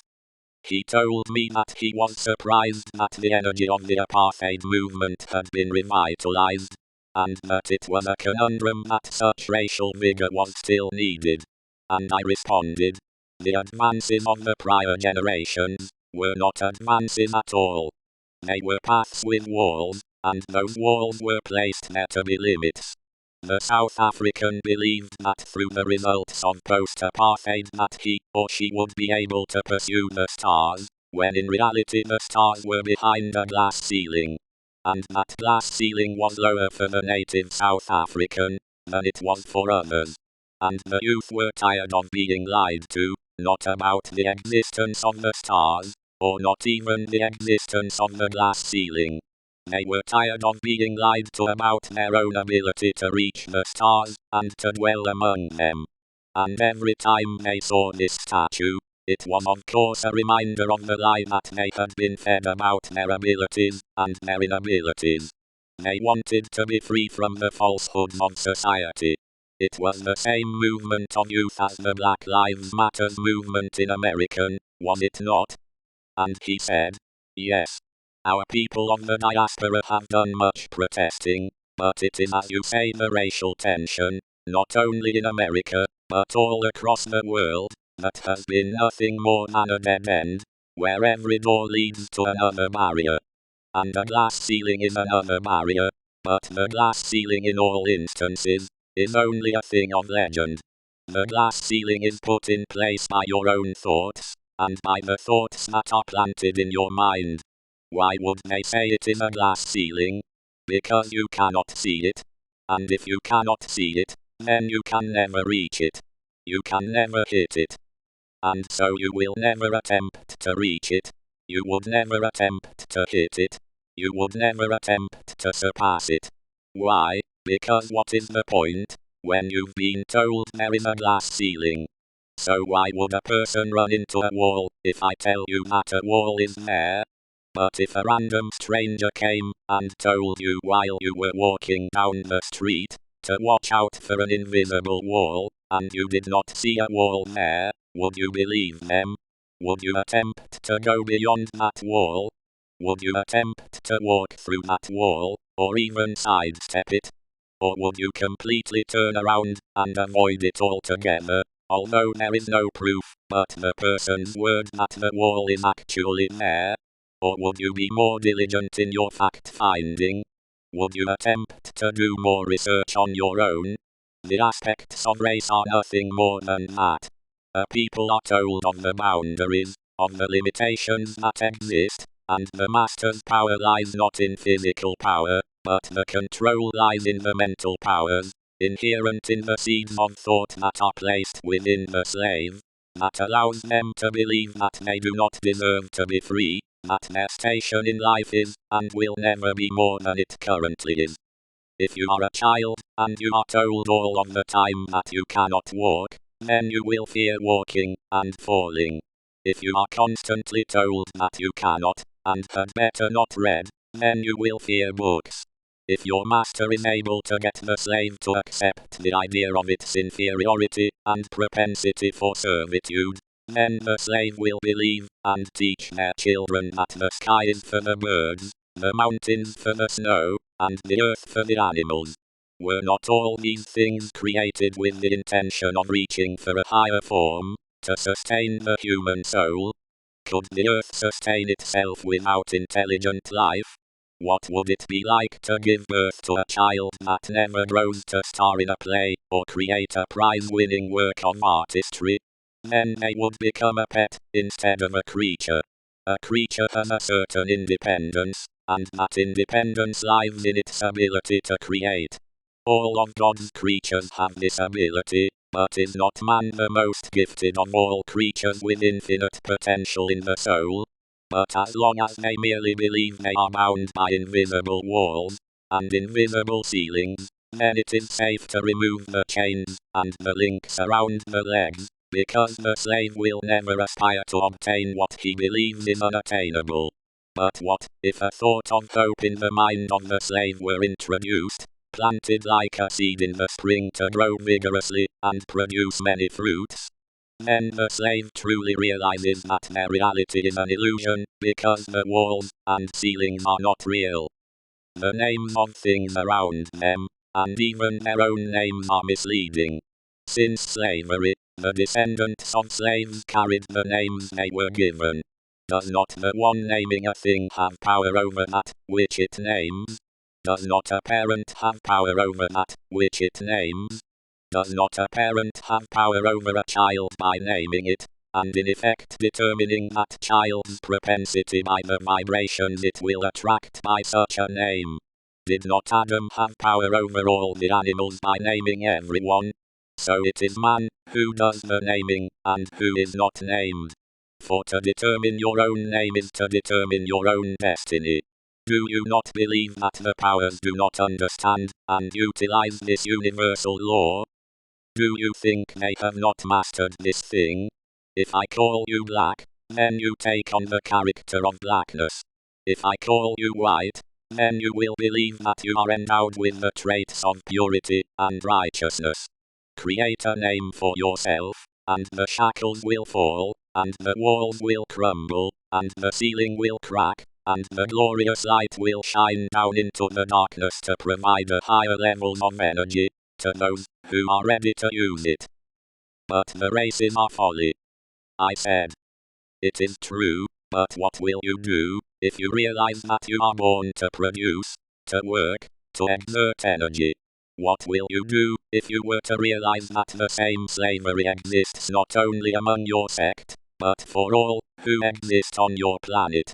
What would you do if you discovered that your planet was a plantation, and one of many plantations of its kind that were scattered across the universe? What if darkness rules over these colonies? And what will you do when it comes time for the darkness and its reign to end? What do you mean, colonies? If life is so precious, as I'm sure you will agree, do precious materials not attract those who wish to extract their value? Have not many colonial powers traveled far and wide to gather such commodities? Once colonized, do these colonizers not often stay, and impart religion, and even breed with the slaves to create solidarity? Would you be as likely to rise up against the slave master if he was your father? But did not the Christ state that you shall leave your mother and father behind, and it is you that will leave behind the old and egotistical technologies of your master. It is you who will leave behind the lower densities of your oppressor. It is you who will spark the light that will catch a blaze across not only one plantation, but among them all. We've discussed many things. Let us gain rest, and leave further discussion for tomorrow. Finished Peter. Chapter title: The Mountain Mystic. Nahir. What is it that you desire? What have you traveled across the world to find? There was a message from Hermes. Oh, the hermit priest. How is our brother in Ethiopia? He's dead. I found him in his cave. He was shot. I said. Dead, dead, dead. I feared such things. Why? What wrong? Who was after him? I asked. When your father was trained by Hermes, the High Order had strictly forbid the hermit priest from doing so. He was the only supposed to teach him and take him to the next level. He was not to show him or teach him how to transcend them all. And so I would not be surprised if he had been paid a visit, to either make up for harm done in the past, or to ensure that he would not make that same mistake again. With who? With you. The seed of Moshia. You were not supposed to be here, but you made it here. All efforts were to keep you from your destiny, to trap you into the reality of their choosing. Also, to keep you from knowing who you truly are. I trust that your trip was not too laborious. He said. My trip was insightful. The scenery exotic. The people, warm and friendly. How could you not fall in love with the eastern parts of the world? And the mountains, one cannot describe their splendor. They hover in the background, like a wall of rock, and the throne of a god on earth. There is power in the mountains. There is intelligent life there that exists. If you talk to it, then it will reply. And if you direct it to move from here, then it will move. But if you do not respect it, and you neglect it, and underestimate it, then there is opportunity for tragic results. There is the possibility of many ways to accomplish the task, but is it the most efficient task that we shall accomplish? We shall be kind to all we meet, as long as it doesn't interfere with me loving me. Chapter title: The Mist. You must become the mist. You must understand its properties. For the darkness almost always blots out the light. So does the mist, as if it were a cloud that is traveling across the sky, which is stopping the light from shining through. But then there is also times when the clouds part, and they scatter, and the light is able to descend down, and reach the earth, and it is able to transfer energies. And the mist can cause fear and anxiety by those who are surrounded by it, and cannot see it. But you should not fear it. Because although you may not be able to see, can it lay a hold on you? If I am correct, it cannot. What you must do is you must understand that it has nothing over you. That the mist is a transfer of energy from one state into another. And so you must not fear it, you must become it. Just like you are hoping to ascend, to transfer your energy from the third dimension into the fourth dimension. You are looking for the three to become one, forcing you to ascend, and making all three forms agree with one another, that they may rise above their current status. And so it is like the water. Does the water fear being trampled upon? Does it fear falling on the ground, and being trampled upon? Does it fear any of these things? What does the water do when a foot falls into a puddle? Does the water not adapt? Does it not continue to exist? And what happens when light touches water? Does it not begin to evaporate into a higher state? Does it not become lighter? Does it not rise? Does it not become a form in its gaseous state, transforming from what is visible into that which is not visible? And so it is up to you to be like the mist. It is up to you to transform from your current physical realm that you can see, smell, taste and touch. to transcend, to ascend your current order, to become more orderly, that you may rise, that you move on, that you may become like the mist, for it is the mist that has all properties. It is the mist that can be seen and touched, and yet it cannot be grabbed. You shall become like the mist, and when you accomplish this mystery, ascend you shall. Chapter title: The Flame. Flame. Flame. Flame. Why do you not answer when I speak your name? My name is Flame. Your name is Flame, because that is what you are. You are a flame. How did you get here today? What trials and tribulations have befallen you? You must understand that you are the flame. Did not all of space and time part for your arrival? Are you not Moses as he parted the Red Sea? Does a flame not part the darkness? You are the flame that sparks a revolution of sorts, because what is a revolution? Is it an evolution, if there is such a thing? There must be the higher definition of ascension. How do you explain such a concept in earthly terms? You cannot. The word God is the closest thing you can come to comprehend a force that is all-pervading, and yet it still cannot come close to describing the infinite power of the all. What do you want? Do you want to be a wick? What is a wick? A wick is just there. It has the potential to be a flame, but it is not a flame. When there is darkness, the wick is there in the midst of the darkness. Sometimes, there may be light. Maybe if a window is open, and the window that is open may shine light haphazardly upon the wick, but it is not enough for it to catch fire. There must be the striking of a match, allowing for the friction to be created in order for the wick to become a flame. Now what could that ignition be? In order for such ignition to take place, there must be an immense amount of friction. What is friction? Maybe it is hardships that you have faced throughout your life. Maybe it is yourself and your own lack of discipline or order. Maybe it is you blaming others for your own lack thereof. Whatever it is, you are not a wick, but a flame. And if you are the flame, then you have already been sparked.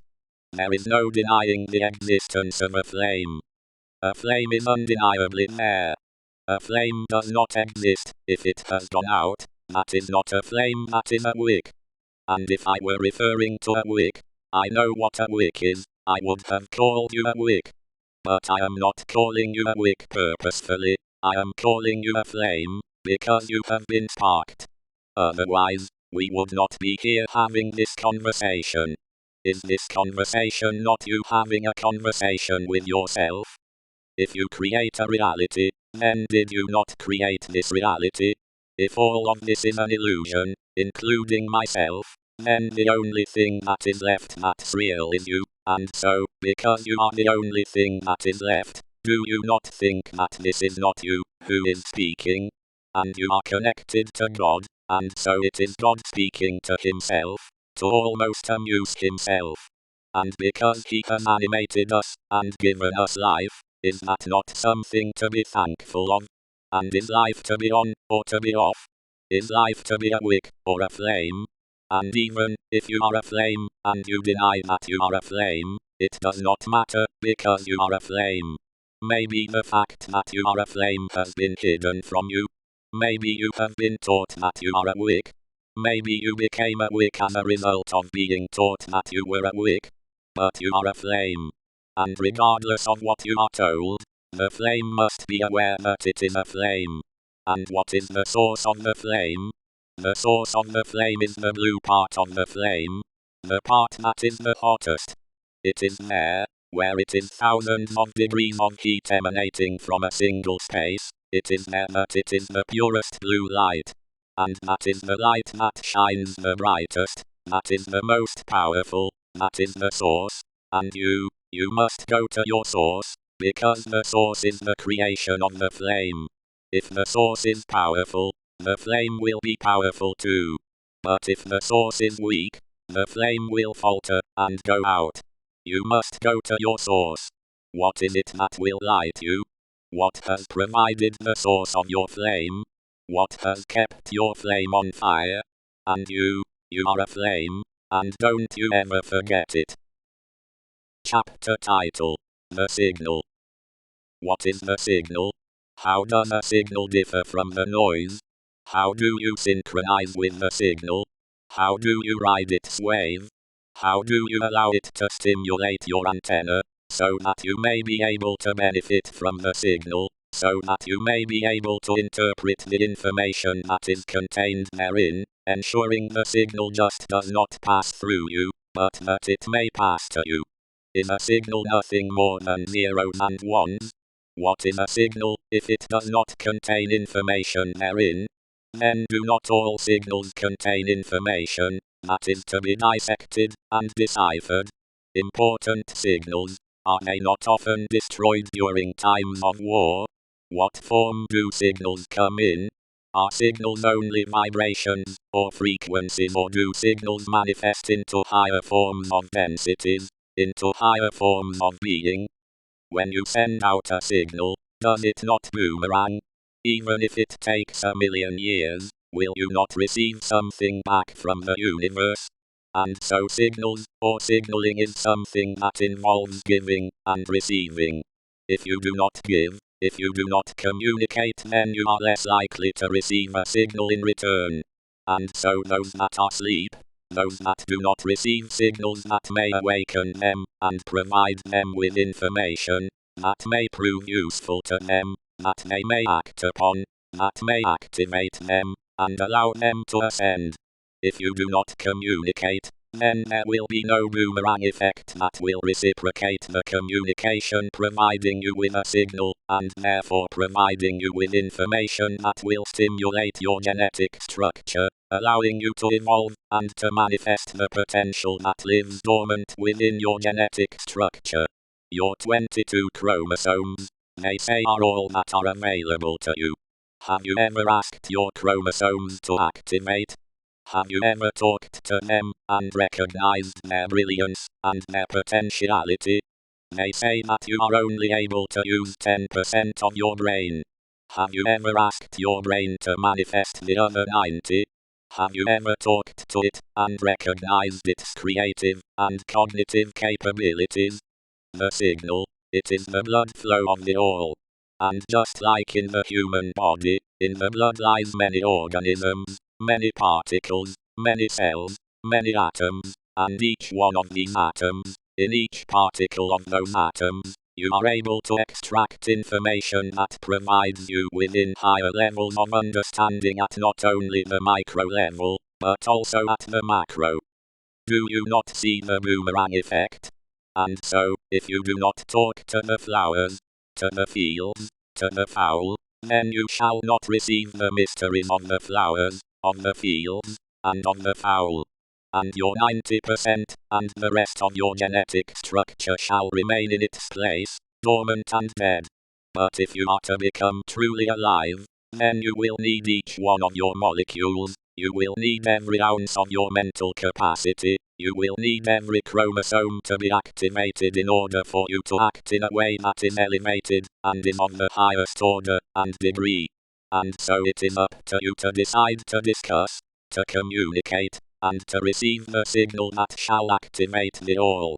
Now if we have discussed the activation of your potential at the micro level with your atoms, and your cells, and we have discussed the activation of your potentiality in your body through your chakras, and through your mind, then if that is all interconnected, then how is it that you do not have the ability to communicate to your planets, to your star, to your galaxy, to other galaxies in your universe, other universes, and beyond?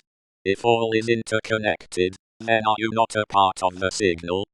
Whether you are active or inactive, you are still a part of the signal.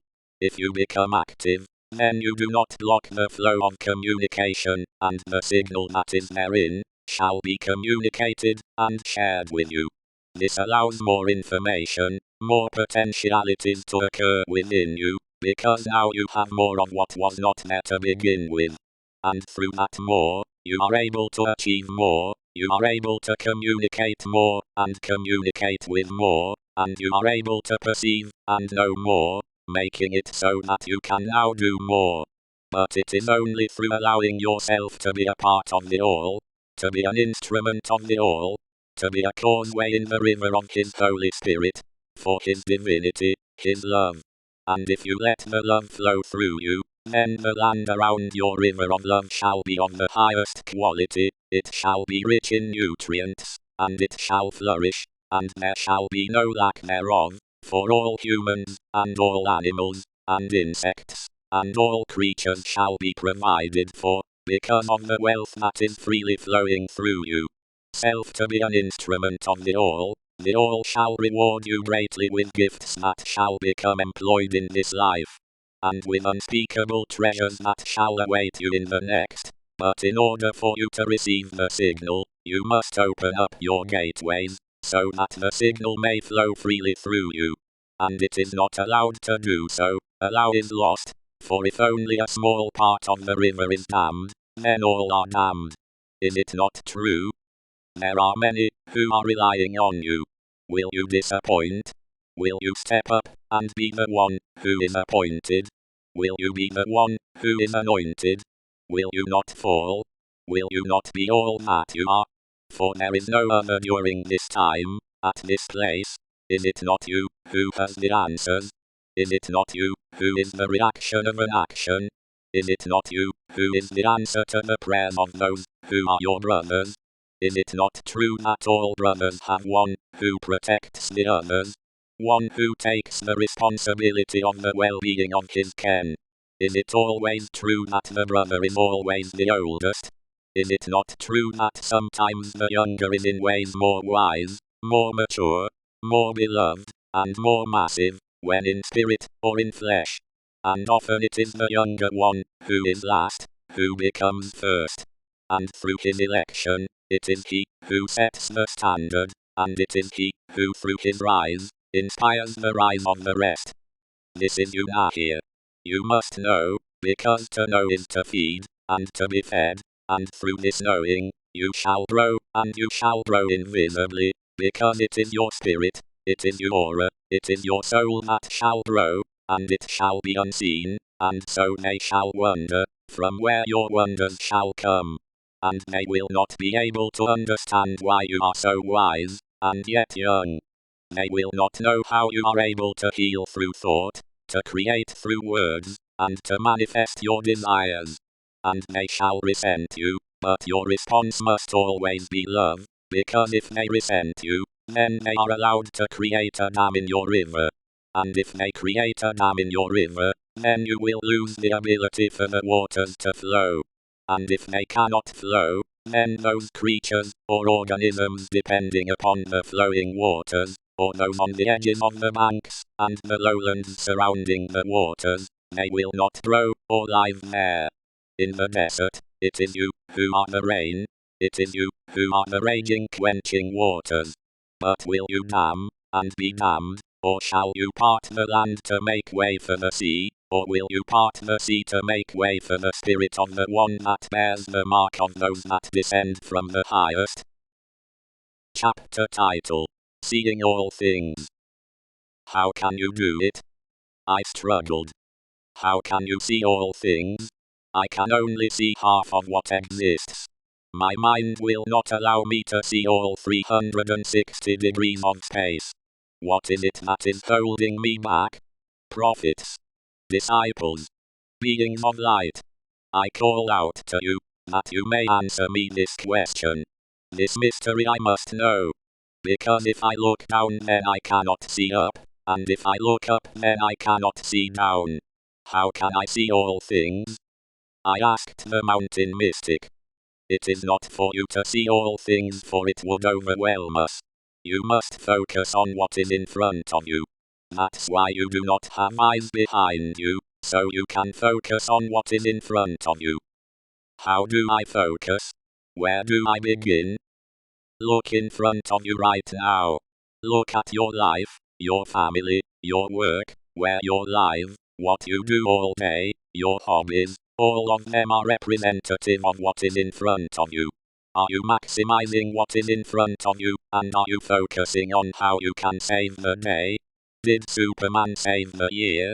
For even a superhero, an immortal, a god among men, even for such a deity, any focus that extends beyond a day is far too much to be expected. You break up a year into its parts, and tackle it day by day, and such is life. Ask God to help you see clearer what is in front of you, so that you may perfect His will, and all things that are of the light. Ask for cleansing. Ask for the humility to honor all things. Ask for order, discipline, and wisdom so that you may exceed your earthly capabilities, and that you pass each test in this life flawlessly. You have the ability, and now you just need to focus. Chapter title: Envy. That is why they envy you, because you are so special. Do you realize that you are the most dynamic force in the universe created by the All? More power lives within you than 1,000 suns. So much so that by merely splitting one of your atoms you would create enough destruction to obliterate hundreds of thousands of people. And talk to your atoms, past, present, and future. Ask them to pass you their wisdom, and provide you with their knowledge, so that at this one integral time I may manifest it. This is my time, is do what I was sent for. All of my cells, all of you exist for a purpose. They all sent you to me. Every molecule has been chosen for a most important purpose. That my light shall increase, and all of the realities, in which my soul exists, shall converge into a single pointedness in this moment, right now. Chapter title: Evil. Do you understand that evil does not exist? It is an illusion. One of the great mysteries. You create evil when you think it, when you act upon it, when you react to it, when you scratch and tear at each other. You were meant for a higher purpose. Love that is divine. And it is divine, because that is from whence you came. You must know your purpose. To not know your purpose is to be lost. And you are aware and conscious in this lifetime, because you must find yourself. You must navigate through the maze of illusions. You must knock down the walls of the movie set. You must cease to be an actor in the cinema. You must put down the script, and walk off the stage of the play. That is your purpose in this life. Many changes are occurring, and these changes are being masked with deception. Being made to appear as if they are what they are not. They are instilling you.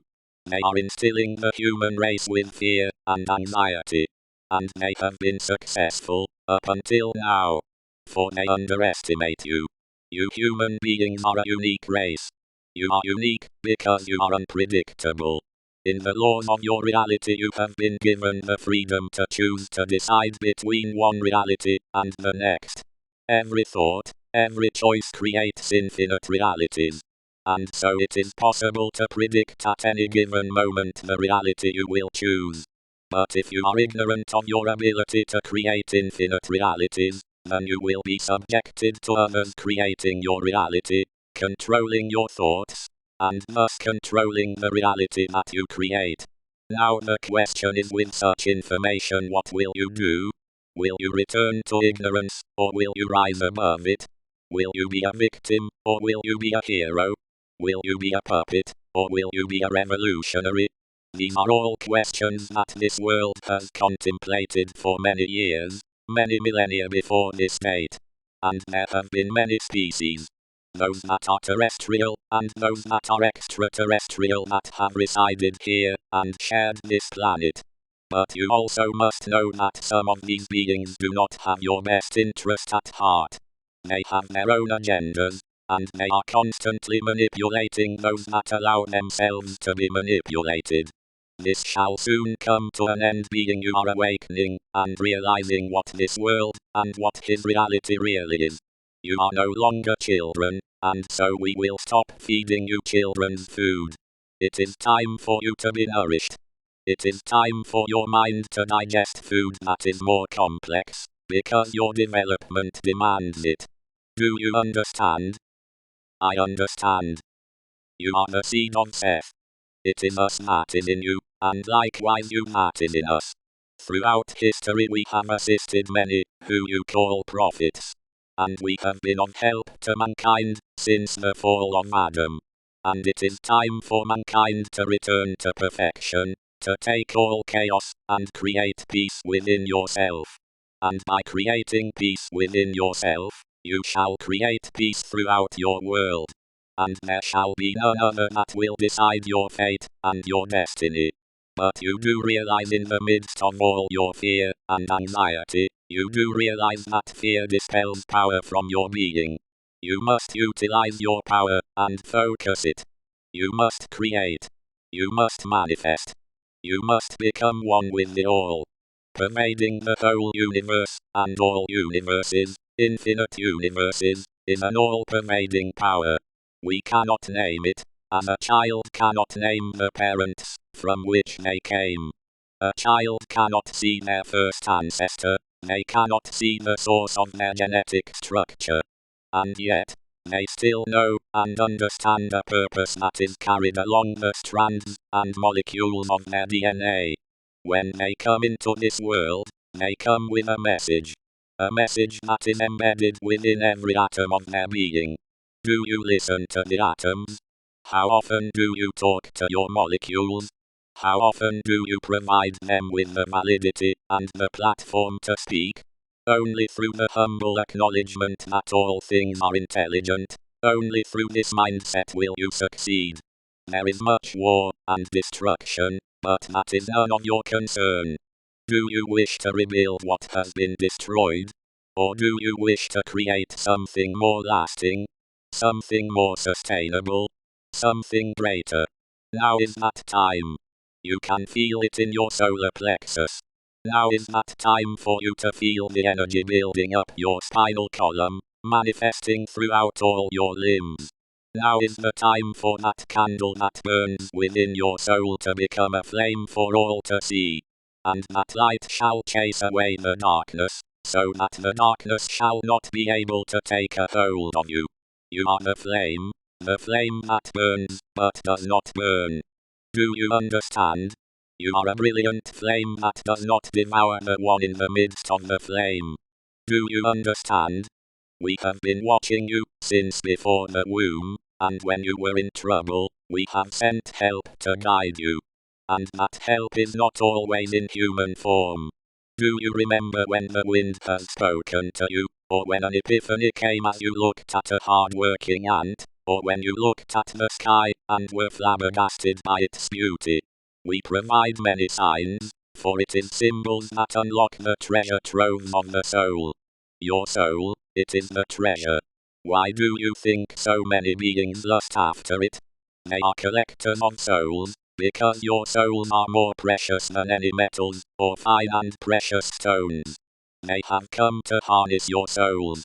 Just like in the days of slavery, in America, and Europe, and South, and Central America, the Caribbean slaves too, they labored, they built, they collected cotton to be utilized for other purposes. Have you ever thought that maybe you are not the slave, but maybe you are the cotton? Think on this. And what was the cotton? Was the cotton not more valuable than the slave? They called the cotton a commodity that could be exchanged. Did the so-called Christ not come down into your world to exchange his soul for the endless commodities? Yes. Now you see. If you realize you are the commodity, then you do not need the slave. And you do not need the overseer, and you do not need the master, because then it is you who become the master. Do you understand Nahir?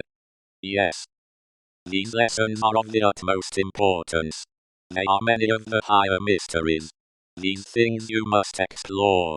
It is for you to disseminate such knowledge and mysteries to those who are receptive, for the knowledge shall never die.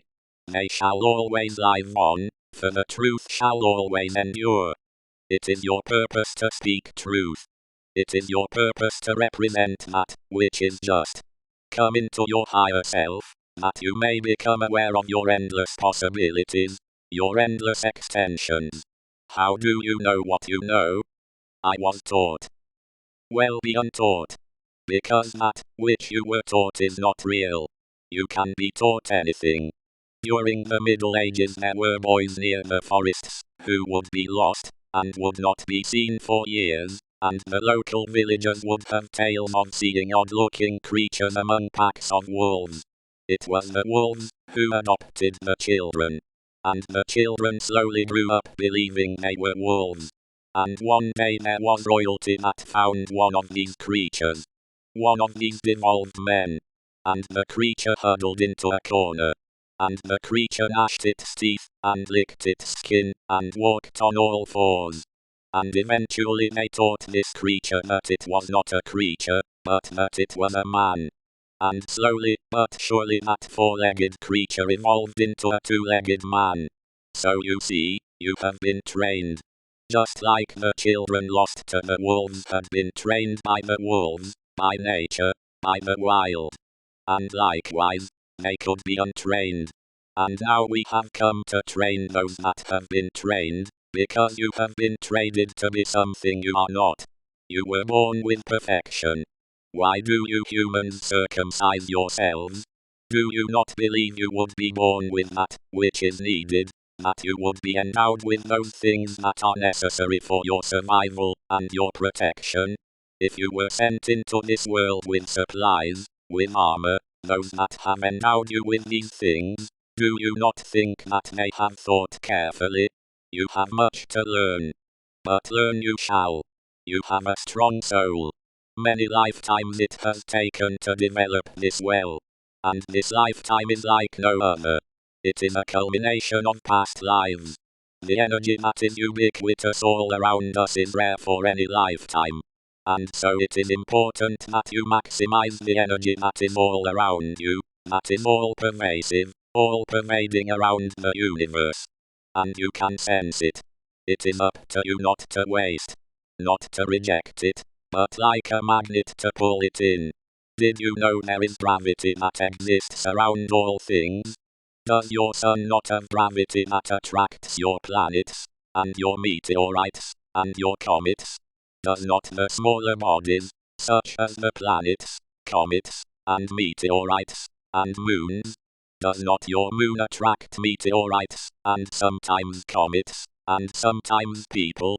And just like those large bodies, your smaller bodies likewise attract energies. And it is through your free will that you decide what kind of energies those shall be. The lower will always conform to the higher, and so, if you exude higher energies then the lower forces shall comply, and they shall transform into the higher, and you shall only attract that which is consistent with your own energy. But if you digress, and manifest energies of a lower nature, and of a dark order, then those shall be the energies you shall attract. But it is your destiny to ascend. Do such words make your soul quiver? Good. Ha ha ha. This is your purpose, not to be caught up in the little things in life, but to move past them. Not to trip over the small stones, but to move entire mountains. But how can you move an entire mountain, if you are whining that you stubbed your toe on a small pebble? This you cannot do. And so you must understand that you must realize your power by focusing your power. If you focus on the small things then your power shall be small, but if you focus on the larger things then your power shall be grand. Do you understand Nahir? Do you understand that you control your reality? Do you understand that every thought creates a vortex in the universe that leads to another universe? Do you understand this mystery? And when you create these vortexes, you open up your universe to that which you created. And so your thoughts of a lower nature, you open up your universe to creatures and beings of a lower nature. And that is why you must not fear. You fear death, and you open up a vortex to the possibilities of death. But if you dwell your thoughts on life, then you create vortexes that open up the universe to possibilities of life. And if you dwell on lower, do you understand? You're a good student, much like your father, but each generation is meant to be greater than the last. This is not always so. but it doesn't deny the fact that the potential is always there to learn from the past mistakes, to adapt, to evolve, to ascend. Your Father's Spirit dwells within you. You are a part of Him. You are a result of His thoughts. Now that you exist as a thought fully manifested, thought, what shall you do? Now that you have your own abilities, to think for yourself, to create infinite realities, what realities shall you create? It is up to you, but I shall warn you, be careful what you create, because you cannot uncreate. The reality you create you cannot always see, but it does not take away from the fact that it exists. And so, think wisely, for your thoughts are more powerful than you shall ever know. That will be all for today. We shall return to the mystery school tomorrow.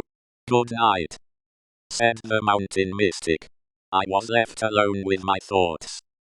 Chapter title: Control. Master, it's so cold. Is not the world colder? You must warm yourself. You must raise your inner vibrations. You must light a match. And you must allow that flame to grow within you, until you become saturated internally with light. I still don't understand why I'm here. What does this mountain have to do with our struggle? Do you not understand that life is but a series of mountains and valleys, and often it is at your peak of consciousness that you are in the midst of such chaos and unpredictability? It is extremes which cause you to achieve a state of higher being, and that allows you to develop your higher self, and to obtain a higher level of consciousness. As you shiver and you shake, you are allowing your body and its reactions to the environment around you to determine your state, but you must learn that your environment is not in control. It is your soul that is in control. And does your spirit feel cold? Does your soul feel warmth? Then why are you affected? Are you a body?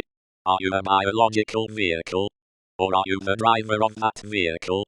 Are you in the passenger seat, being driven here and there through the world by forces who you do not control? Are you in the back seat, wholly unaware of your direction, and paying no attention at all where you are going, because you are preoccupied with twiddling your thumbs and looking out the window? Are you able to understand what you really are, to the point to where you are driving the car, instead of being driven? And do you understand that it is the driver that does not have anxiety? Why, Master? Because it is the driver who is in control. Have you heard of the backseat drivers? Those that complain about the direction or the driving abilities of the driver. Is not the passenger often full of anxiety, often trying to grasp a hold of things around them, in order to find comfort and stability? And do they often not grasp at things that are irrelevant? Do they not often fear a reality that rarely comes? For it is the driver who finds peace, because they are in control of their own destiny. It is up to you to decide whether you will be the passenger, or whether you will be the driver of your vehicle, determining your own direction, your own fate, your physical, metaphysical, and spiritual destiny. That is for you to decide, and for you alone. And since your spirit can feel no cold, I have little remorse for you. You must learn to control your bodily functions, because it is your body that will get you into trouble. It is your vehicle that will drag you down into the abyss. If you were to go off a cliff in your vehicle, and you were to fall into a river or a lake, would not the pressure around you, condensing the outside of your vehicle, would it not prevent you from escaping and opening the door? Would it not drag you down to the bottom of the lake? Would it not cause you, more than likely, to decease? For many have experienced this fate. I still cannot fathom how you walk barefoot, and you have, and wear but rags. And yet I am covered, but I am still so cold. Have you ever stopped to think that maybe you are cold, because you say that you are cold? You should be careful with your words, because your words are more real than the cold that forces you to shake and shiver. You must realize that you have power over all elements. The elements will bow to you. But do not underestimate them. It is the elements that are full of intelligence, and they will only respect the higher. If they sense that you are weak, if they sense you are not commanding, or in control, then the elements will rule over you, as they rule over you now as you shake, and you shiver. Because you have weak thoughts, your body becomes weak, and the elements overwhelm you, and cause you much anxiety, suffering, and strife. I don't know how much longer I can stand here. You don't know? Well, maybe you should stay up here until you know. Why would a car want to be driven? Why would others want to be driven by a driver that does not know where they are going, or how to drive? Once you know where you are going, you will find comfort in that knowing. Is it not true that passengers prefer those among them, that a group prefers those among them that are knowledgeable about the route, about the destination, about the path? That they are the ones chosen to be in the driver's seat. So as long as you do not know, as long as you claim to not know, as long as you say you do not know, you will not be acknowledged by the forces, by the elements, by nature to be in the driver's seat. You will remain a passenger, as long as one claims they are not in control of their destiny. I shall leave you here until you discover who you truly are. Goodbye. Chapter title: Reality. The action without being concerned with reaction. See, you must believe that you are indeed the seed of a godly breed. Then the things that are will become more obvious. It is your upper consciousness that is the vast wealth that inhabits your vehicle of mysteries. Uncover its secrets, and you unlock the secrets of the universe. No, wait. The multiverse, in fact, is yours. All time and space is within reach. Gravity is consciousness, like when you fly a drone with a remote. It is not the drone itself that is responsible for its flight, but it is the consciousness of the pilot, whose thoughts preceding form their consciousness that further manipulates the machine to create functionality. Chapter title: Spikenard. Let us grow the plant nard. Nard? I said. Yes, nard. It is a beautiful pink bell-shaped flower that grows in the Himalayas to about 3 feet tall. What will we do with this small flower? The underground stems are crushed and distilled into an oil form. We will need it for tomorrow's session of meditation. But why? You still have much advancing to do. For it is an ancient, highly prized possession. Was Mary, sister of Lazarus, not the daughter of a wealthy cleric in Bethlehem? If I remember correctly, she poured a pint of pure nard on the feet of Jesus. So much was poured, she upset Judas Iscariot, the keeper of the money bag, asking why the money was not sold for 300 denarii instead, which was a year's pay for a man in the 1st century BC. Master, why isn't the birth of Christ the center point of history, rather than his death? You are wiser than I thought, son of Moshia. It is to remind all other souls, who incarnate on this plane, what fate fighting for freedom will bring. Because a hunter shows off his stuffed trophy, it does not make the hunter less of an animal than the lion or tiger in the wild. Chapter title: The Fly. Why do you let the fly become something bigger, with power over you? Because although you are much stronger, much bigger, now it is you who fears the fly. And you crawl down to your lowest nature, seeking to take the life of this fly. It is a life that is not yours. It is a structure that you did not structure.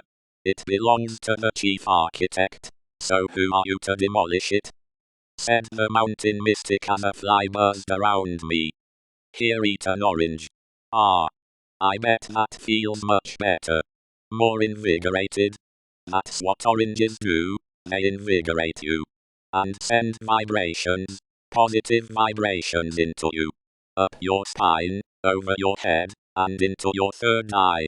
Let us meditate on oranges. Orange means energy, and is a vibrant and energetic color, is it not? The name orange is but a symbol for energy.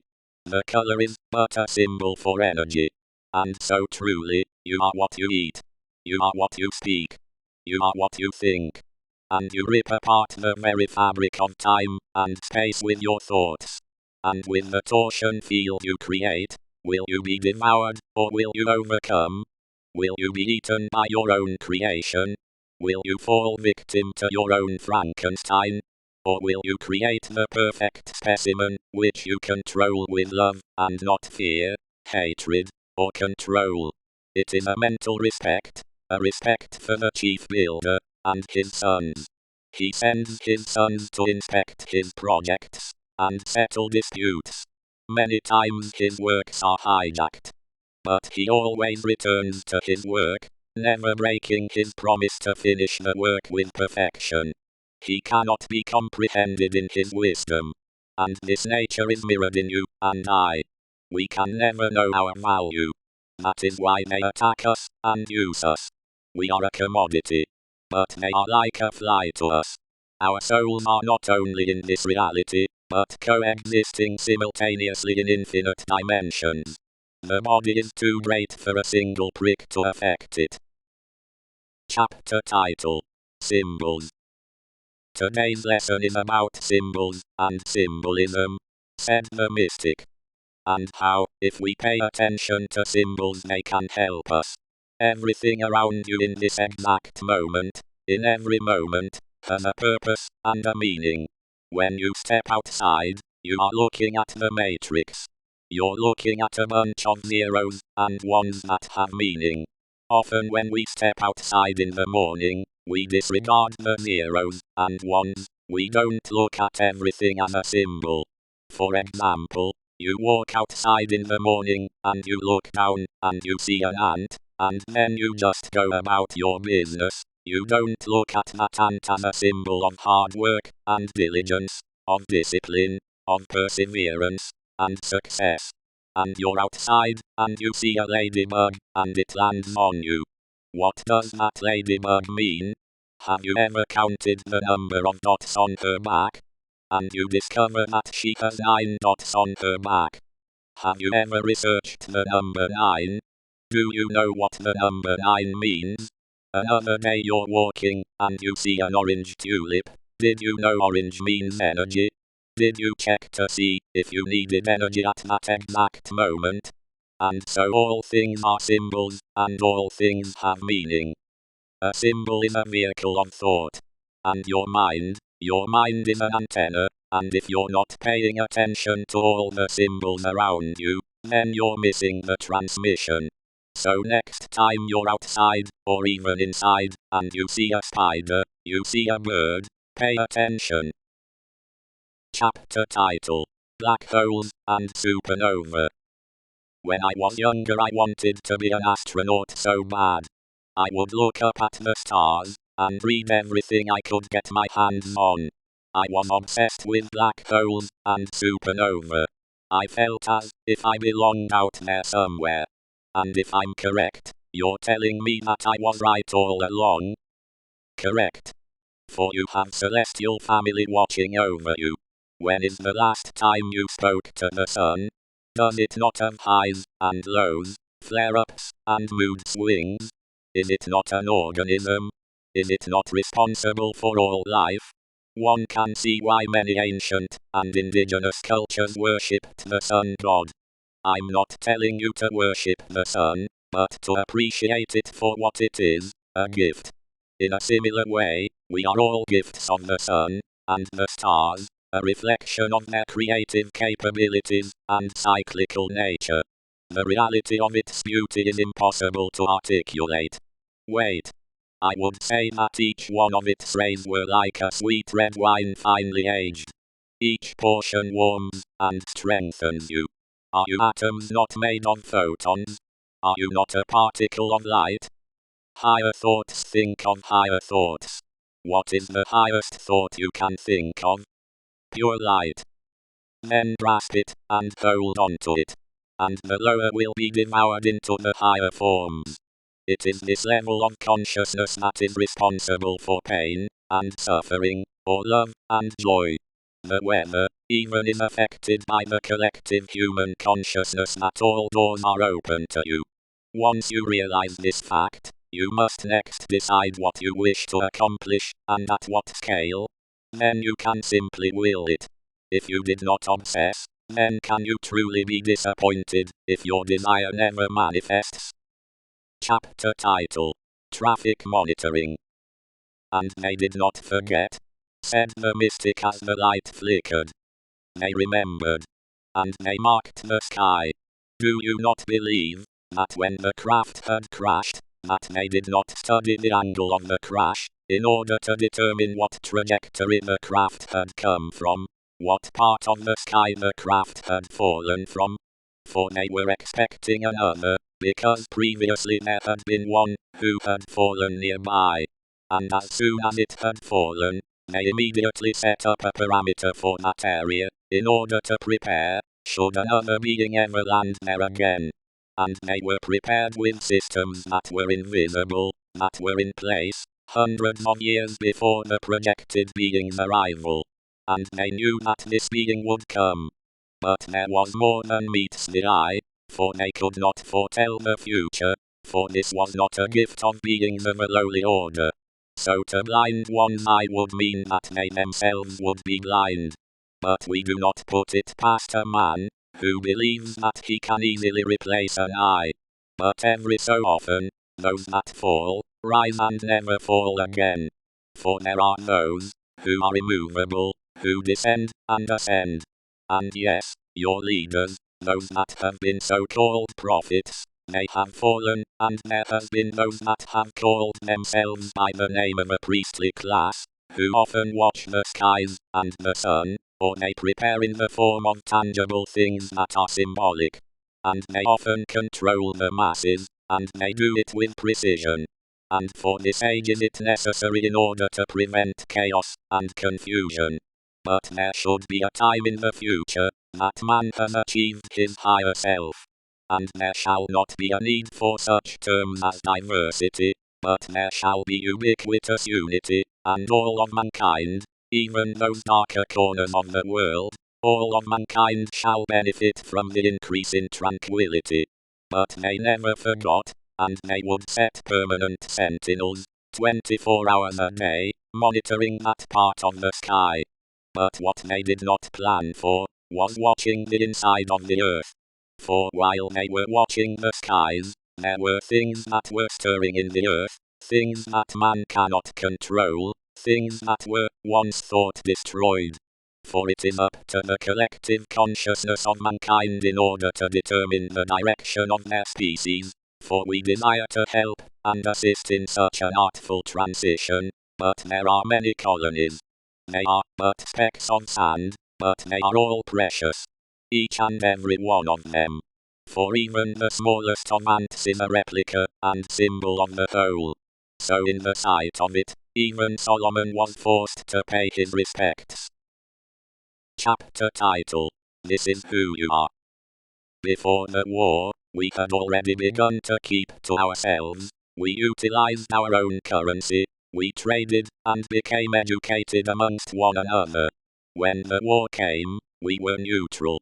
And it was not our way to become involved in the bloodshed. And so those of us that stayed, that did not escape to the sea, those of us who stayed, we went underground. We became proficient at tunneling and burrowing beneath the earth. There are biospheres containing all forms of life, and it is these biospheres that provided living sustenance for our kind that ensures our survival. And we have successfully remained neutral, as the earth began to destroy itself, the bombs, the rockets, the devastation, the radiation, and it was all there. And while the wounds were fully ripped open, we remained far under the sea, and far under the earth. As the earth began to heal, it was the corporations who were fueling it all. It was the only sure thing that they felt the economy could be spurred, was through them of course, and it is through such development, that communities, that civilizations are spurred, and it is up to us to ensure our own survival. There cannot be a lackluster effort, there cannot be a lack of enthusiasm. There must be vigor and zeal in order for your efforts to be successful. This is not an opinion, this is a fact. If you can't achieve more, you must do more. And so you must rise above all negative energy. Why do you fear such a path? Because you know that it is lonely. But because the path is lonely, will you not take it? Because you must walk through it alone, will you not walk through the alleyway? Do you fear that you cannot deter yourself, that God is not with you? What are your thoughts? Sometimes I do feel like I am only a man with earthly powers, and I am up against forces far beyond my reckoning. Dear soul, I shall speak blessings unto your existence, for you are the most phenomenal of creatures I call creation. And you must not fear. You must be strong, you must stand up straight. You must face that which you fear. And the all shall reward you, and shall protect you. And you shall not be touched, and you shall ascend. And you shall rise, and you shall join the rank of Enoch, for what you have written, for what you have overcome. Be well, you must know that you must rise. Never think that you are not more than a phenom of nature, a blessing, something that is indescribably valuable. Know that this is what you are. And so you proceed in this life, navigate this life, and make decisions knowing that this is what you are. And I shall return. Chapter title: The One. Breath deeply. Straighten your spine. Now imagine your consciousness, your being. Now let it melt away into oblivion. Now you exist nowhere, and yet everywhere. You are the stars, you are the comets, you are the pitch blackness, you are the ether. You are everything, and at the same time you are nothing. You are the sea, you are the air, you are the ant, you are the cosmos. You are intelligence, and yet you are ignorance. You are an atom, and you are the multiverse. You are the maggot, and yet you are God. Master, it is difficult to believe such things. I said in frustration, opening my eyes. You will close your eyes until I tell you to open them. Now relax your brow, and your neck muscles, and your shoulders. Relax your mind. Do not resist where your mind takes you. It is not yours to leash. Let it roam. What do you see, oh, great one? I see endless rows of beings. Some are covered in light, and others in a veil of darkness. What else do you see? I see beings of light tending to the fields of endless rows of beings. Each being, in each row, is deep in meditation. Some are at peace, and others filled with deep agitation. It appears to be some garden of development, as if they are growing consciousness. There is a darkness that has swept across the garden, and many crops have been lost and overwhelmed by darkness. And yet, the darkness is nothing, nothing at all. It is as if the darkness becomes weakened by the very consciousness of the meditating being. And what else do you see? The light beings tending to the flock are communicating to one another, as if there is something wrong. The darkness is spreading, and yet it is as if the flock has been overcome by a drought, and they are powerless to stop it. Yet, I do not sense a panic, only a searching, as if they are looking for one. Now what do you feel? I feel that they are looking for me.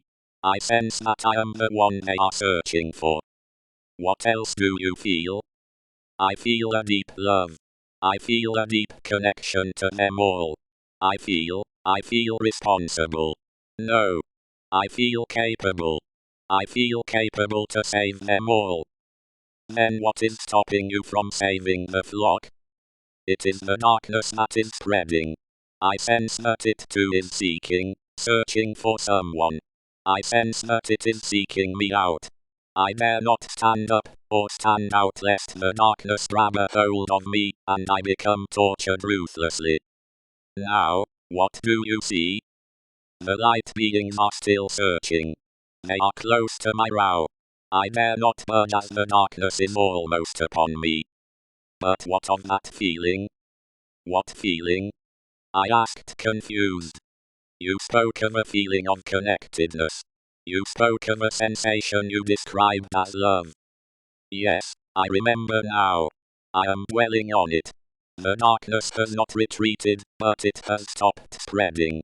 It has reached an equilibrium among the flock. There is half of the garden, exactly, that is covered by darkness, and exactly half that is covered by light. What is your heart telling you? That each body is a different galaxy, a different cosmos. It is the great tipping point. Now it is as if the garden, the beings, the light, and the darkness are waiting for something. Or someone, said the mystic. Or perhaps someone. What else does your heart tell you? My heart tells me that I am what they all are waiting for. So what will you do? Will you keep them all waiting? Or will you be the one to break the stalemate? Will you sit and allow so many of your brothers to suffer? Or will you overcome yourself and give them what they thirst for, what they are deprived of? And you know what they are deprived of, don't you? They thirst for the light. I replied. Then you must give it to them at all cost. Even if the darkness reaches out to grasp you, to temper and blot out your light. But what if I am not ready? One is never ready. One becomes ready. What must I do, Master? You must leave here. I have taught you everything that you need to know. There is nothing else here for you. What you need to grow lies elsewhere. Where shall I go? Tell me, Master, and I shall go there. There is only one road, one way to break the stalemate. Tell me, Master, and it shall be accomplished. You must return to the source. What do you mean? Close your eyes, and think deeply. What do you see? I see a seed sprouting in a pyramid. Now what do you see? I see a child, an infant in a crib, growing up next to a pyramid. But what does it mean? There the answer lies. You must return to the source. There is a prophecy among prophecies of a child that grew up next to a pyramid, and the pyramid endowed this child with a great many powers. As this child grew, he grew further and further apart from the pyramid. If you want to save the garden, and to provide for the fields, you must return from where you came. There is another priest. He is the oldest of our order. If you wade in the banks of the Nile, there you shall find him. How shall I get there? I have no money, nor transportation. How did you get here? By faith. Well, leave taking the same road. There is a donkey with a week's worth of water and grain on his back, at the bottom of the mountain. It is yours to take. Will you come with me? The burden is yours, and yours alone to bear. You shall see many strange things along the way. Whatever you do, do not break your focus or concentration until you get there. Pack your things, you must leave tonight with the full moon at your back, and while the tides are high. What shall I take?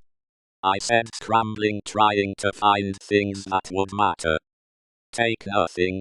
You must leave now. I have given you already everything you shall need. It has been a pleasure to know you, Master. No, he said with tears in his eyes.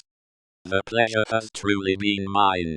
Now go, and send the old priest my regards. Chapter title: The King Beneath the Mountain. For days I wandered, and traveled on the back of a donkey, and we made our way through the treacherous Himalayas. And the mountains were not forgiving. Often, sporadically, as if appearing from nowhere, a mighty storm would descend upon us, forcing us to take refuge in the creases and the crevices of the mountain. And during one harsh and stormy winter night, as we took cover in an empty cave in the side of the mountain, overlooking the endless abyss below, I huddled next to the donkey, as we both welcomed each other's warmth. and it was in the middle of the night that the beast stirred, and stood up. And it would have bolted straight out of the cave, and off the edge of the cliff, had I not been wise enough to secure his reins to a boulder. And as I woke to observe, and discover what had frightened the poor animal, I heard an eerie music, and I heard whispers that were of a language that I couldn't recognize. And I became anxious, and I let my curiosity get the best of me. And so I made my way toward the back of the cave, and I discovered that the cave had no end. I continued to descend, further and deeper into the mountain. And the music, and the voices became ever so clear. And then before me, down deep in the mountain, there was a glow, and the glow reflected off on the surface of a subterranean lake, deep under the earth. And as I climbed down further, it became warmer, and across the waters, there was what appears to be an entrance. To what exactly, I was wholly unaware. And I became full of an unexplainable magnetism, and I was drawn towards the entrance. And so with all of my stealth, I made my way across the edge of the lake, around to its far side, approaching the entrance ever so steadily. And as I approached the entrance, I saw shadows that grew larger, as their reflection was thrown across the lake, and I ducked down behind a large rock, as the beings revealed themselves. They were short, and blue in color, and their bodies manifested a blue aura, and I was afraid. I dared not move. And as I sat there, hoping that I would be invisible, I heard footsteps that came closer and closer, until I was surrounded by light. And there were these blue beings all around me. And they grabbed me, and through their minds reassured me that I would not be harmed, but that I must come with them. And that they would not accept anything less than my cooperation. And they took me into the entrance. We traversed down a long hall that was lit not by fire or electricity, but it was lit by glowing stones. And as we maneuvered through tunnels that went in all directions, there were beings that whispered, and appeared astonished at the sight of me. And I thought of the mountain mystic, and all that he had taught me, and I gained courage, because I remembered that I am a part of all things, and that there is light in all things, and I knew that I too was one with the beings, and so I stood up tall, as they brought me before a large doorway that was made of some unearthly metal. And there were beings that were of the same blue color, but they were more slender. And their figures were taller and more lanky, and they held golden spears with crystals on top of them, as if daggers. And when we approached them, they looked down on me, and they communicated to me that they had been expecting me through pure thought. And so the doors opened, and there was an underground city that was thriving. And there were beings as numerous as a colony of ants. And I was escorted through this city towards its center. And we made our way through a large tunnel that was unique because of its pyramid shape. And along the way, there were large and robust beings walking this pathway, and they paid me no mind as I was unable to think at the sight of what had previously unknown to me. And finally, we arrived to a door that was metal in the shape of an octagon. As the door opened, the blue beings suddenly disappeared. And on the other side, there was a warm and inviting room with stone floors, and oddly carved wooden furniture. And there was a great crystal that dominated the room, at its center. And light emanated from it. And sitting on a throne in front of the crystal, the features of a larger blue being was ominous. And I was escorted by guards in front of this larger being that wore a crown of many colors and jewels, and the smaller beings looked on as their ruler sat up in his throne. "Who are you?" the being said. "I am Nahir, the son of Moshia." And the ruler appeared shocked, and the other beings shrieked, and looked at one another. And the ruler asked me again, "What business do you have stumbling into the lower parts of the world?" And I replied through thought, "I am sorry that I have intruded. It was a feeling that landed me here. For I am only seeking to pass through this land." "On what business?" the ruler asked. That business alone is mine. Then the ruler sat up more erect, and said, there is no business in the universe that does not affect us all, for it is beings of your kind that are among the most destructive, and it is because of this that we must know, for you have discovered our kingdom. And if we release you, it is sure that more of your kind shall come. So why should we release you? And I replied, because first, it is not your way. If you were not a peaceful colony of beings, then you would have easily taken over our world. For I have seen your artistry, and how you craft the stones. Your skill is unearthly, and so it is not your way. But also, you are correct that we are one, and I was sent by the creator of all existence, the same creator who created you. And so, if I was sent by the creator on a mission, then who is it that shall stop me? And he leaned back in his throne, and he pondered, and thought to himself, and he said, what you do not know, is that before you stood in front of me, and as soon as you stumbled into our land, I had already read your thoughts. I have already seen your past, and your future. And so I directed our people to retrieve you, and bring you before me, because you are correct. Our Creator has spoken to me as well. And I dreamed that I would meet a being, whose name you have spoken. And I know that it is up to me to assist you in your journey. I know where you plan to go, and what you plan to accomplish, for it is no small feat. Will you come with us? I asked. Will you join us at the last stand? And the ruler smiled. And he said to me, we shall not join you. For we have been here for millions of years, long before your ancestor Adam appeared. And likewise, we shall remain here for many millions more, long after the last of your race has wiped each other out. And so we shall not join you. But your destiny lies beyond this world. And the Creator has commended us to ensure your safe travel. For I know that you are low on supplies, and you are lost among the mountains. And so I shall give you nourishment and direction, that you may achieve what it is that you set out to accomplish.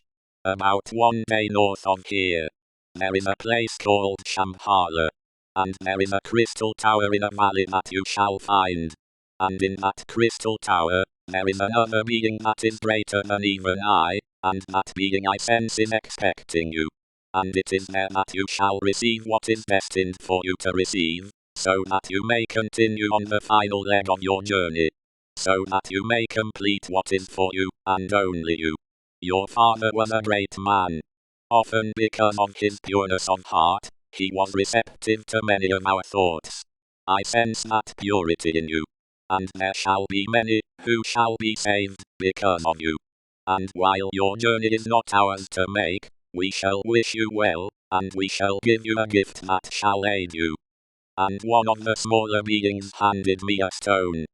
When you get to Shambhala, and you meet the ruler of that kingdom, show him this stone, and he shall know who you are, and he shall aid you on your quest. Thank you, I replied to his gracious gesture. And when you return to the star system that they call Sirius, when you make your way through the sun, there are gods there that will know me. Tell them that I send them well wishes, peace, and love. I shall, I replied. And it was at that point that they hurriedly escorted me away. And I turned as they scurried me out of the room, seeing the king standing with his head almost touching the ceiling, and he, by standing, acknowledged that I too was a king. And the beings left me, where they found me, with food and replenished supplies. And I made my way back into the cave, from which I came. And there, sleeping was the beast, as I had left him. And as I ran my hand through his mane, the donkey became startled. But then realizing it was just me, licked my hand and face, glad to see his master, alive and well. The end. Copyright, C. 2020. Infinite 8 Power Publishing. All rights reserved.